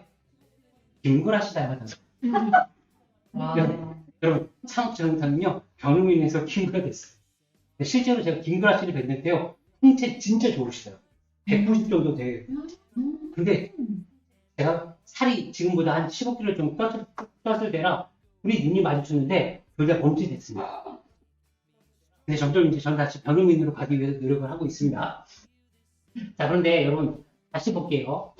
3초 만에 각인된 첫인상. 또 여러분들이 이미 사업을 하고 계신데요. 여러분과 여러분 매장에 대한 첫인상을 고객들이 뭐로 느끼고 계실까? 심각하게 생각을 해보세요. 객관적으로. 볼게요. 매장을 한번 예를 들어 볼게요. 자, 예를 들어 3개의 똑같은 업종이 있어요. 편의점이 3개가 있어요. 그러면 여기를 갈까 여기를 갈까 여기를 갈까 고민하시죠. 길 건너서 볼 때 제일 먼저 보이는 첫인상은 뭘까요? 매장을 판단하는 첫인상. 간판입니다. 여러분, 간판을 무시할 수가 없습니다. 근데 이거 생각해보세요. 객단가가 낮은, 그러니까 판매가가 낮은 것일수록요, 이게 아주 분명해야 돼요. 즉, 뭐 하는 집인지 아주 크게 빵 써놔요. 그래서 저가 커피들 보면요. 커피가 크지 않아요. 누가 보더라도 검은색, 노란색 해가지고 딱 밖에 보이죠. 근데 객단가가 높은 것일수록 굳이 보일 필요가 없어요. 단순해요. 그거는 아무나 오는 데가 아니라니까요. 이런 느낌이에요. 찾아서 오세요. 여러분들 업종이 객단가가 낮으면 간판이 일단은 잘 보여요. 그러니까 2층에다 하시면 안 돼요. 왜냐? 여름에 가로수가 2층 높이에서 넓적한 입을 쭉 펼치고 있어요. 아무리 휘황찬란하게 해도 여러분 다 먹습니다. 1층이랑 2층이라고 하시면요. 그런 것들 가로수도 확인해 보시고요. 아무튼 첫인상은 간판입니다. 객단가가 높으면 간판에 좀 숨겨도 되고 객단가가 낮으면 뭐 하는 집인지 뭐 식당 이런 거 얘기하지만 그냥 밥집 해도 사람 찾아와요. 왜냐? 기대감이 낮은 대신 객단가가 낮으면 그것에 대해서 충분히 커버가 가능하니까요. 자, 그 다음에 보겠습니다. 자, 첫인상이 그렇게 간판이 됐습니다. 자, 그 다음에 첫인상을 볼게요. 매장 문을 딱 열었을 때 제일 먼저 느껴지는 첫인상 뭘까요? 네, 향기보다 더 먼저 들어오는 게 있습니다. 감각 중에 청각이 제일 먼저래요. 우리 몸에서 육감 중에 청각이 제일 먼저 발달이 되고 제일 마지막까지 남아있대요. 돌아가시는 분들 옆에서 뭐 뒷담화 얘기하지 말라는 게 사실은 청각이 제일 마지막에 들어요. 근데 그만큼 청각이 빨리 들어옵니다. 자, 그러면 문을 열었을 때 들어오는 청각 뭐가 있을까요? 음악보다 더 먼저 해가 있어야 돼요. 안녕하세요, 어서 오세요, 인사해야죠. 자, 인사할 때 여러분 어떻게 하십니까? 안녕하세요. 자, 좋습니다. 그러면 안녕하세요 멘트를 할 때 높이를 얘기해 볼게요. 도레미파솔라시도 중에 어느 정도 톤으로 하세요? 솔. 네, 교과서에 솔이라고 나와 있습니다. 그러면 파를 하면 안 될까요? 마를 하면 안 되나요? 하셔도 돼요. 근데 문제는 뭐냐면 높은 톤으로 하시라는 얘기예요. 예를 들어 제가 종업원인데 손님이 오셨습니다. 전 남자고 기분이 나빴나 봐요. 그래서 이렇게 얘기합니다. 손님이 들어왔을 때 어서 오세요. 그러면 이렇게 낮은 목소리로 그냥 쭉 떨어지지 않나요? 그러면 낮은 톤으로 했을 때 그만큼 고객들은 기분이 좋지 않습니다. 즉 여러분들이 갖고 계신 톤 중에 살짝 오버한다 생각 싶을 정도로 살짝 높은 톤으로 어서 오세요라고 하시던 네 안녕하세요 어디 뭐 무슨 점입니다 얘기하셔도 상관없어요. 인사법은 중요하지 않고요. 톤이 중요해요. 그러면 여러분들 해보시라고 현장에 계시면 해보실 텐데 네, 제가 차마 그건 안 하겠고 한번 거울 보고 해보세요. 그 다음에 두 번째 청각 다음에는 뭐가 나오냐면 후각이 나옵니다. 그럼 여러분들의 매장은 지금 여기도 강의하는 공간인데 공간이 갖고 있는 냄새가 있어요. 냄새인지 향기인지 모르겠지만 그렇죠? 그럼 여러분의 매장은 어떤 향기를 갖고 있습니까? 그리고 그 향기는 여러분들의 첫인상을 좌우하는데 되게 중요한 요소로 작용합니다. 그래서 제가 말씀드린 건 이전을 하시든 뭐라든 어떤 상황이든지 웬만하면 지하에서 하지 말아요. 제가 아마 상권 입지 심사를 하는 재단에서 하는 데까지는요. 지하에서 하면 보지도 않고 묻지도 않고 다른 데로 찾아보시죠 라고 제안을 드릴 거예요. 그만큼 지하는요. 고객들도 안 들어가요. 매출액이 30% 떨어져요. 그리고 더 중요한 건 여러분들이 오래 못 버티세요. 지안을 안 하셨습니다. 왜냐하면 특히나 아니면 이런 것들 제가 여기서 여기 강의를 지금 여기 거의 반지하 같은 느낌이잖아요. 말하는 사람들 입장에서는요. 이 목이 쫙 깔아앉거든요. 그러니까 이런 상황들이 잠깐일 때 상관이 없지만 예를 들어 1년 동안 이렇게 한다고 가정을 하면요. 목 나갈 거예요. 지금 재단의 문제라는 그 얘기하는 게 아니라 네, 이건 재단은 벌써 오랫동안 이렇게 해왔기 때문에 저는 좋다고 생각하면 익숙해졌습니다. 네, 감사합니다. 네, 총장님 사랑합니다. 근데 더 중요한 건 이게 오래되면 여기 계신 간사님들이 힘들 수 있어요. 그리고 여러분들 사업장이 지하라고 하면 짝짝 깔아질 가능성이 높아서 웬만하면 지하에 안 하셨습니다. 향기, 두 번째. 처음에 시각, 두 번째 향기였습니다. 세 번째 이겁니다. 여러분, 세 번째 첫인상을 좌우하는 요소가 시각입니다. 고객이 들어옵니다. 그럼 어디를 보세요? 아니, 고객이 말고 여러분들이. 고객이 들어왔습니다. 어디를 보세요? 얼굴 중에 어디를 봐요? 눈을 보는 게 맞습니다. 아이 컨택하라고 하죠. 이때 중요한 사실이 하나 있습니다. 자, 고객이 눈을 볼 때 뭐 하셔야 되냐면 눈에 힘을 빼셔야 돼요. 이게 우스갯소리 같지만요. 왜 그 사람 첫인상이 거부감을 느끼는 가장 큰 요인이 뭐냐면 눈에 힘들어가는 사람을 봤어요. 운전하다가도요. 누가 인상을 쓰고 딱 눈이 마주치잖아요. 그러면 100% 싸우게 되죠. 이게 눈에 힘을 빼시는 게 맞아요.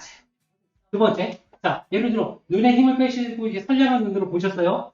그런데 계속 눈만 보면 어때요? 그래도 종업원이 남자인데 고객이 여자분이 제가 계속 이렇게 눈만 볼까요? 얼마나 불편해요. 그럼 어디를 봐요? 위아래를 훑어봐요? 싸우자는 얘기죠. 어떻게 되냐면 처음에 눈을 보고요. 그 다음에 입을 보시는 게 맞습니다. 그리고 아래로 내려가지 마세요. 어디를 가냐면 상품이나 매장을 보시고 눈을 보시고 이런 단계를 3초에서 5초 정도 기계적으로 돌리지 마시고요. 그냥 자연스럽게 돌려보시면 돼요. 그 다음에 세 번째가 시각이었고 네 번째가 다시 뭐로 들어가냐면 바로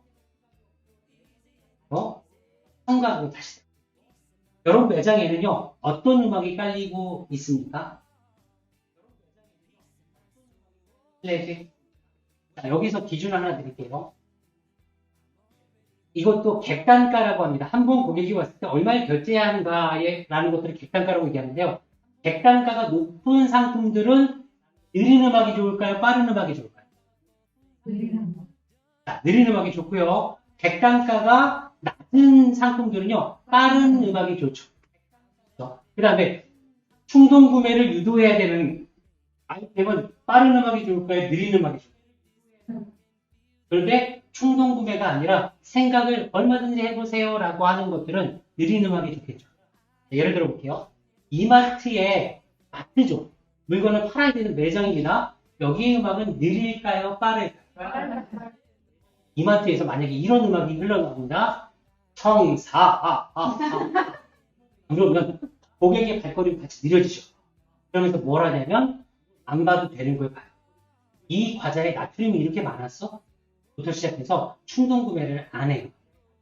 근데 이마트 음악은 빠르죠. 빠빠빠빠빠빠빠빠빠 쿵짝쿵짝 하잖아요. 이런 것처럼 음악이라고 하는 것도 매출에 아니면 분위기를 만들어내고 매장 컨셉을 좌지우지하는 중요한 요소에 해당되기도 합니다. 그래서 실제로 많은 프랜차이즈 매장들은요, 음악을 본사에서 선곡을 했어요. 요런, 비 오는 날, 몇 월 달에, 무슨 요일에 이런 음악을 드세요. 라고 얘기하기도 합니다. 그래서 여러분 특별히 단가가 높은 아이템을 하시는 데 같은 경우는요, 음악이라고 하는 것들 되게 신경을 많이 쓰셔 보셨습니다. 그래서 다른 거에 돈을 많이 들이기보다는 스피커 있죠. 스피커 보면 잡음이 나지 않고 이렇게 비싸지 않은 것들, 그 제품들이 있어요. 그런 것들 위주로 해서 잘 좀 선정해 보셨으면 좋겠고요. 옛날처럼 인테리어 중간에 스피커 받고 이런 개념이 아니기 때문에 한 3, 40만 원대에서 충분히 그 음악에 대한 것도 업그레이드 할 수 있다고 생각합니다. 그래서 이렇게 첫인상과 관련되어 있는 얘기를 드리면서 여러분 이렇게 고객과 관련되어 있는 접점들을 잘 만들어 가보세요 라고 말씀드렸습니다. 네, 한 10분 정도 쉬었다 마지막 시간 진행하도록 하겠습니다.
자, 이제 여러분, 마지막 시간 수고하십시오. 네.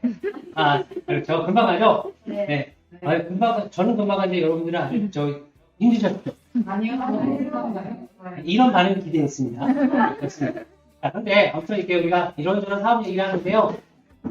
이게 교육이 초등학생 교육이 아니고 뭐 진도를 다 나가야 된다기보다는 여러분들이 그때 주시는 이슈들을 가지고 얘기를 한다라고 보시면 좋겠습니다. 자, 그런데 쉬는 시간에 또 중요한 이슈들이 몇 가지 나와서 좀 얘기를 드릴게요. 여러분, 지금 누군가를 고용한다는 게 참 좋은 일이고 의미 있는 일이지만 사업하는 입장에서는 되게 부담이 많이 커지는 그런 일이기도 합니다. 그래서 최근에 노동법과 관련되어 있는 논문 관련되어 있는 얘기를 할 때 근로계약서는 반드시 좀 써주셨으면 좋겠습니다. 그게 여러분도 보호받고 근로자분도 보호받는 이런 내용들이다라고 생각을 하시고요. 뭐 주휴수당이나 이런 것들도 노동법에 최근 트렌드는 나와 있으니까. 근데 이거 어디서 봐요? 라고 하면 고용노동부 사이트에 가셔서 표준 근로계약서를 다운받으시면 표준 계약서에 해당하는 내용들을 통상적인 내용들을 확인하실 수 있을 겁니다. 그거는 확인해 보시고요. 자, 근데 쉬는 시간에 사업자로서 어려움들을 얘기하실 때 이렇게 하시는 게 있어요. 여러분, 급여를 설정하는 게 있죠. 급여를 설정할 때 방법은 3가지가 있습니다. 첫 번째가 완전 급여제, 완전 월급제라고도 얘기하죠. 자, 두 번째가 완전 성과급제. 세 번째가 중간에 접점을 찾아가지고 월급 플러스 상여금, 인센티브 뭐 이렇게 생각하시면 됩니다. 이 3가지가 있을 건데요. 제가 간단하게 그냥 설명만 드릴게요. 자, 뭐냐, 완전 월급제는 되게 안정적이고 좋은 거라고 생각하시는 게 맞습니다. 왜냐하면 회사 입장에서도 나갈 수 있는 금액이 딱 예측이 되고요. 상대방 근로자들도 내가 얼마를 받을 수 있는지 예측이 될 수 있으니까 되게 좋습니다. 다만 이게 문제가 뭐가 되냐면 이게 고정비로서 부담이 되죠. 사업주 입장에서는 매출에 따라서 연동되는 게 아니기 때문에 완전 급여제를 시행한다는 얘기는 내 리스크가 그만큼 커진다라고 보시면 돼요.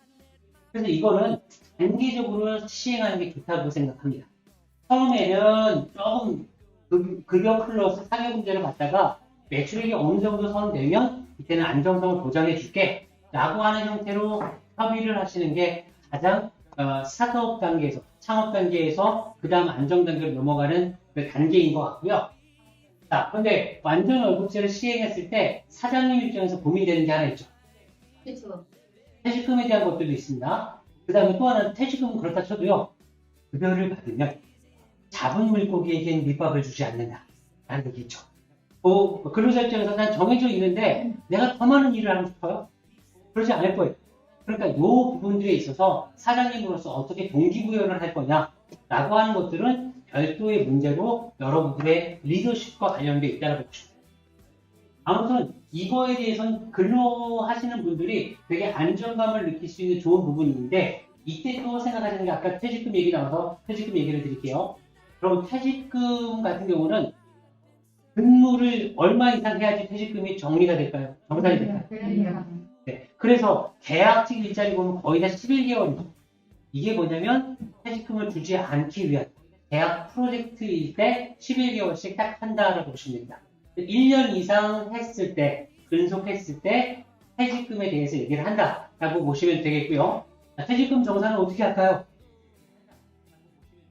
그냥 합산하면 될까요? 마지막 월급을 기준으로 1년치에 마지막 월급을 주는. 네, 맞습니다. 자, 근데 지금 잘 안 들릴 수 있어서 다시 정리해 드릴게요.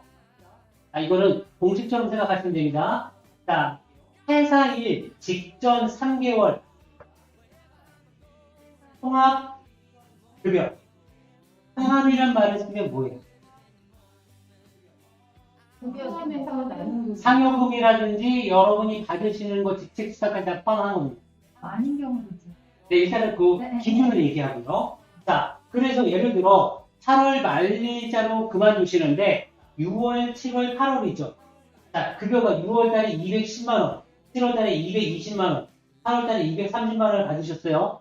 그러면 석 달 받으신 통합이 얼마인지 나오죠.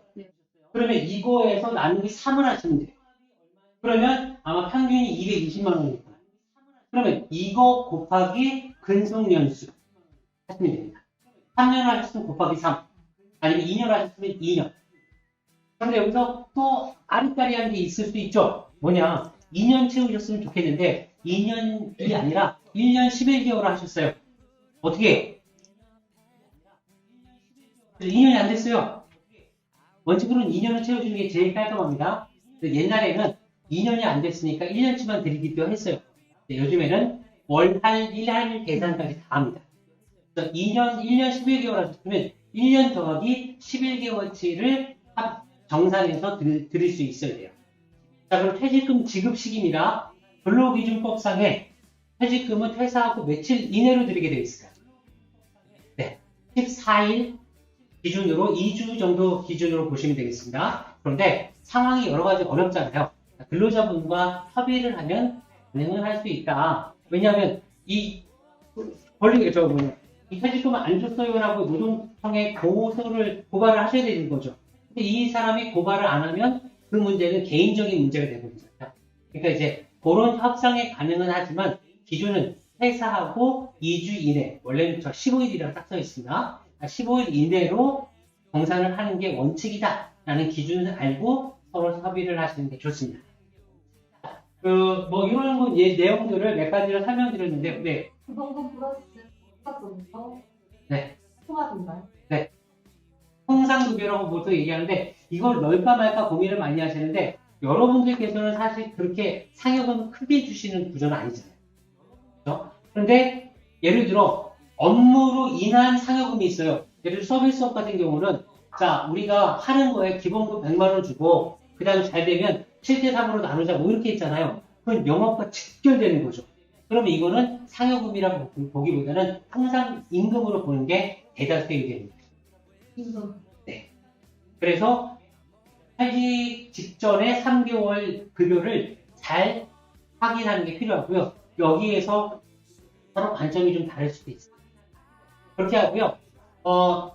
제가 이런 너무 관련되어 있는 얘기들은 기술적인 거라 조금 더 제가 이제 공적인 석상에서 얘기 드릴 수 없는 내용들은 사실 좀 있어요. 네. 여기 현장 오신 분들은 제가 이따가 끝나고 살짝 얘기 드리도록 하겠습니다. 네. 그렇다고 이게 중요한 얘기는 아닙니다. 한번 알아보십니다. 자, 그 다음에 이런 논무적인 얘기들은 시간이 좀 남으면 좀 드리도록 하겠고요. 제가 오늘 저한테 주어진 시간이 반까지인가요? 네. 제가 처음에 이런 강의를 했을 때요. 지금 오늘처럼 오후에 2시부터 6시까지 강의를 의뢰받았거든요. 근데 5시 반까지 너무나 재밌게 들어주셨어요. 근데 제가 잘 들어주시니까 저도 않고 3분 더 해서 6시 3분에 끝내드렸거든요. 생명의 위협을 느꼈습니다. 그래서 제가 이거를 이제 제 시간에 맞춰주신 기준으로 해보도록 하겠습니다. 자, 아까 얘기했던 것이 이거네요.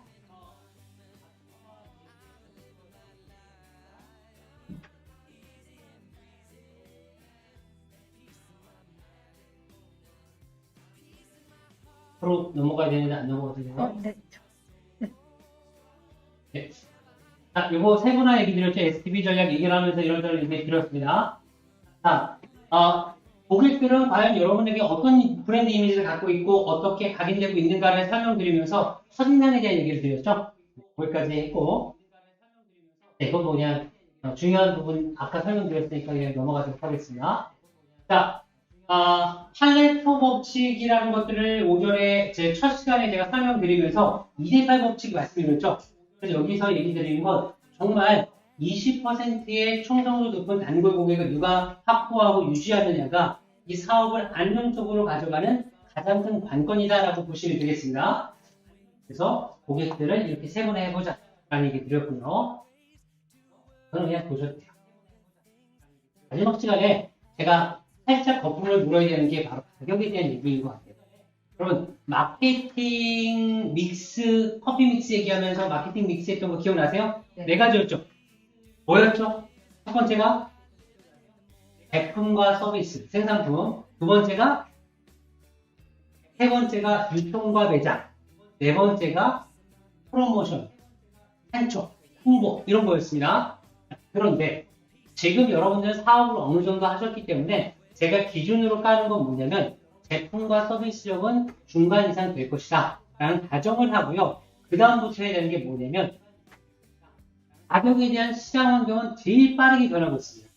그래서 이 가격은 옛날처럼 희망 소비자 가격 아니면 뭐 기준 가격 이렇게 해가지고 굉장히 많은 그런 하나의 기준을 잡는 게 중요하다라고 생각을 하시겠지만 오히려 실질적으로 여러분들 현장에서 제가 봤을 때 이 가격을 안정적으로 전략을 짜시는 분이 많지 않은 것 같아요. 그래서 이거를 다시 한번 말씀드리겠습니다. 자, 보통은요 우리가 가격을 책정한다고 얘기합니다.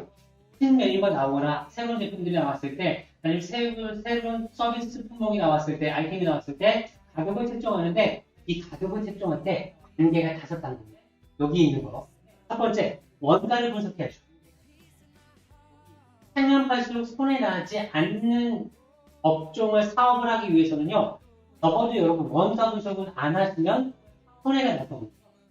자, 그 다음에 거기에 원가를 분석했더니 적정한 마진을 붙일 수 있겠죠.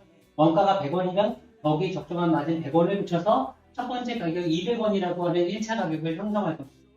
그런데 이 1차 가격은 주변의 경쟁점이나 아니면 상황에 따라서 수요와 공급에 대한 것들을 적용이 안 됐죠. 이런 것들을 적용해서 최종 가격을 산정하는 게 보통의 가격 책정 프로세스입니다. 이해되시죠? 그런데 여러분 현장에서 제가 여쭤보면요. 원가 분석 안 됩니다. 그런 경우 되게 많아요. 특히 서비스 원가, 자유 서비스 원가가 뭐 그렇죠. 여러분요. 보통 우리가 피부 미용업이 많아서 그런데요. 피부 미용의 재료 원가는 판매가 대비했을 때 몇 퍼센트나 될까요? 하나도 10%. 정말 세게 잡으면 20%예요. 근데 기본적으로 저는 10% 정도 내외가 되지 않나? 그러면 그만큼 많이 수익이 남겠죠. 이렇게 생각하시는 게 오해입니다. 왜냐? 그것은 재료 원가를 적용하는 개념입니다. 근데 사실은 우리 인건비는 녹여내지 않아요. 관리비는 녹여내지 않아요. 이런 것들을 적용해 보니까 이거 내가 생각하기 처음에 계산했던 때는 돈이 많이 남는 구조여야 되는데 해보니까 차이고 끊기고도 하니까 오늘 이번 달도 마이너스인데 이런 경험들 많이 해보셨어요. 그게 뭐냐면 바로 제조 원가 또는 초원가를 적용하지 않은 단순 재료 원가만 적용했기 때문에 남을 것 같은데 앞으로 남고 뒤로 미치는 장사를 할 수 있는 개연성이 있다는 거예요. 그래서 이게 제일 중요하다고 보시면 돼요. 자, 그러면 제가 지금 얘기 드리는군요. 여러분 현장을 보지 못했기 때문에 지금 가격이 좋다 나쁘다를 단적으로 나쁘다라고 얘기 드리는 건 아니에요. 이 프로세스를 이해하시고요. 여러분들이 현장에서 적용해 보시면 좋겠습니다. 라는 얘기를 해드리려고 합니다. 자, 그럼 이걸 한번 보시죠. 자, 가격 프로세스는 이렇게 됐고요. 자, 보면 질문 하나 드려볼게요. 자, 이거는 어떻게 생각하시고요. 자, 1,000원짜리 김밥이 하나 있습니다. 판매가가 1,000원이다. 이 1,000원짜리 김밥의 원가는 얼마가 적절할까요? 1,000원짜리 김밥의 원가 20원? 아니 200원. 200원이요? 어디서 장사하실 겁니까? 저 안 갈 겁니다. 500원 너무 싼데요? 그죠? 700원, 700원, 800원. 이렇게 다양한 답이 나오는 게 정상입니다. 여러분, 제가 질문을 잘못한 거예요. 3,400원 얘기하시는 분은 어떤 원가를 얘기했을까요? 재료 원가 얘기했겠죠? 7,800원 얘기하시는 분은 무슨 원가를 얘기했을까요? 청원가 또는 제조 원가. 그러니까 한 줄 팔아서 2,300원 남아야 되지 않아? 라고 생각을 하셨으면 청원가를 얘기했겠죠. 즉, 제가 지금 원가라고 우리가 얘기하는 건 애둘러 말하면 안 돼요. 이 본인이 얘기하는 기준을 삼는 원가가 청원가인지 제조원가인지 재료원가인지 명확하셔야 돼요. 그러면 이거 볼게요. 들어간 모든 비용을 다 집어넣은 것을 뭐라고 하냐면 청원가라고 합니다. 그리고 이 청원가는요 크게 보면 두 가지로 나눠질 수 있습니다. 하나는 무엇인가 만들어내야 될 때 제조 원가가 있고요. 또 하나는 판매 관리비가 있죠. 줄여서 판관비라고 해요. 그거는 만드는 데 들어가 있는 게 아니라 포장하고 운영하고 홍보하는 데 들어가는 비용이라고 보시면 되겠습니다. 그럼 질문 드려볼게요. 자, 원장님의 인건비는 어디에 집어넣는 게 좋을까요?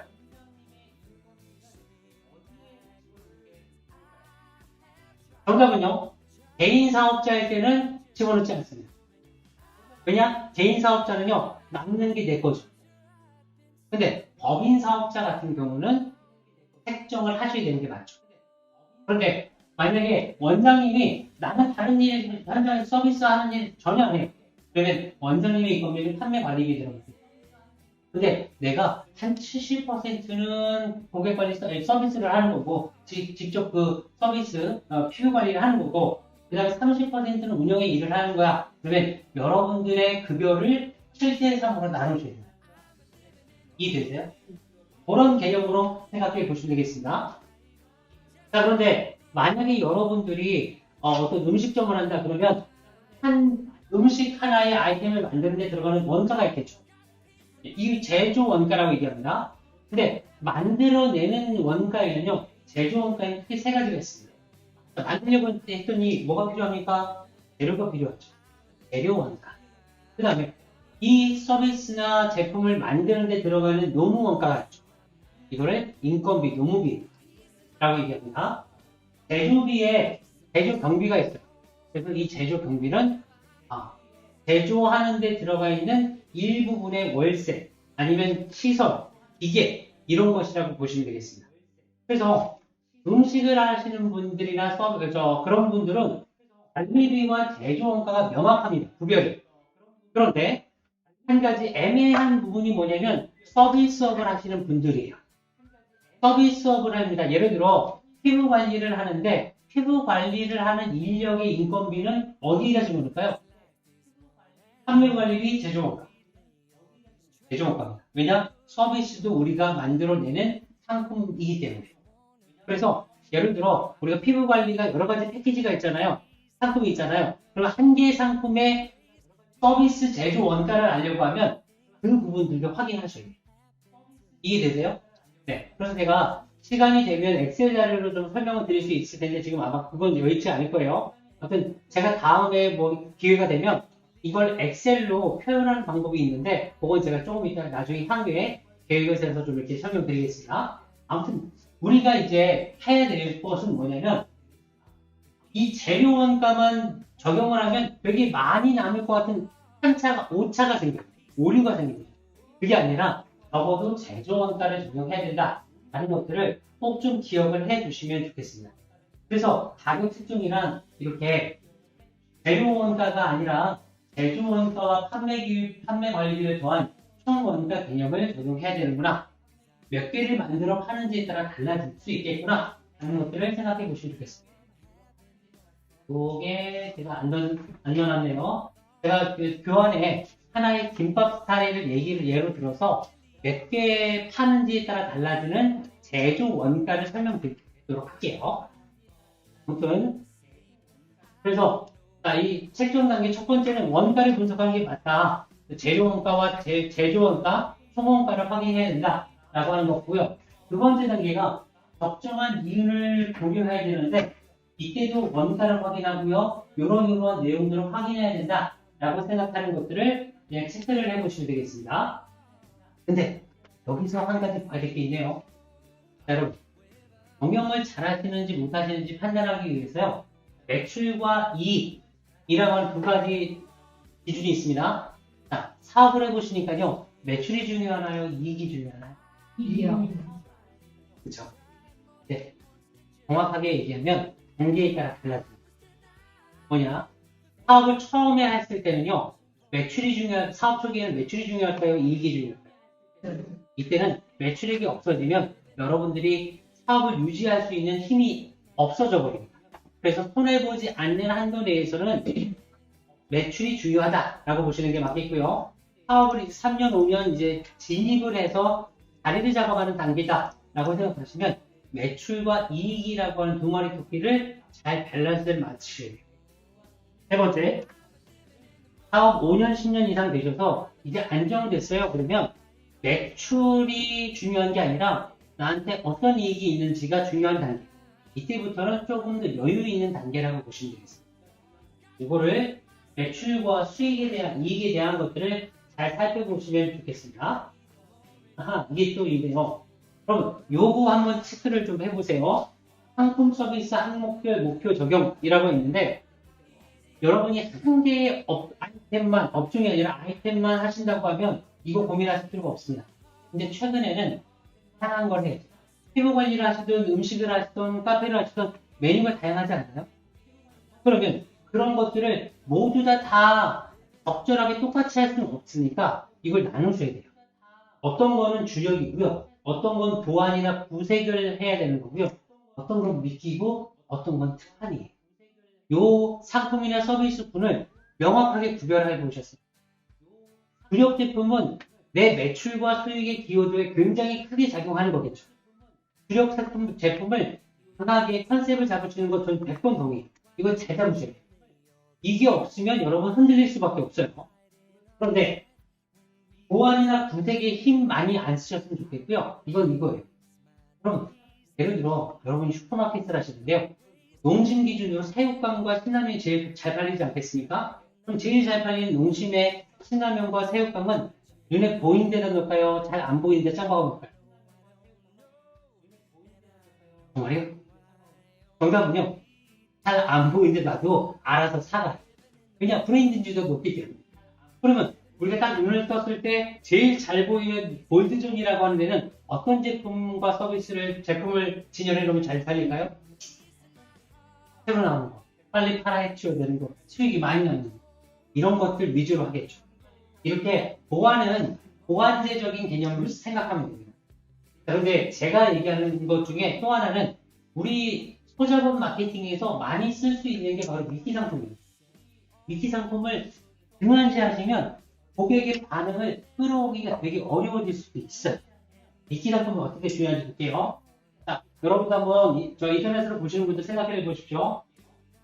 주력 상품만 경쟁력이 있으면 좋지라고 생각하시지만요. 주력 상품은 금방 경쟁자들이 카피할 수 있는 진입장벽이 높은 게 별로 없을 겁니다. 그러다 보니까 미끼 상품과의 구성이 잘 되어야 되는데 이런 거죠. 자, 예를 들어 아파트가 있습니다. 대규모 아파트는 아니고요. 그냥 조그맣게 단지가 구성되어 있는 아파트라고 보시면 되겠습니다. 자, 아파트 앞에 상가가 있고요. 이 상가 중에 제일 앞쪽에 좋은 자리에 빵집이 하나 있습니다. 빵집 아시죠? 근데 이 빵집 앞에 저녁 7시에 저녁입니다. 행사 4대로 딱 평면 배제가 깔려져 있는데 뭐만 파냐면 식빵만 팝니다. 2,600원짜리 식빵을 짝짝 붓고 1,800원을 받습니다. 자, 아파트 앞에 상가에 있는 빵집이 저녁 7시에 특정한 고객층을 유인하기 위한 미끼 상품을 식빵을 800원을 싸게 내놓았습니다. 질문 드릴게요. 이 상품 식빵은 누구를 주 고객으로 타겟팅한 미끼 상품입니다.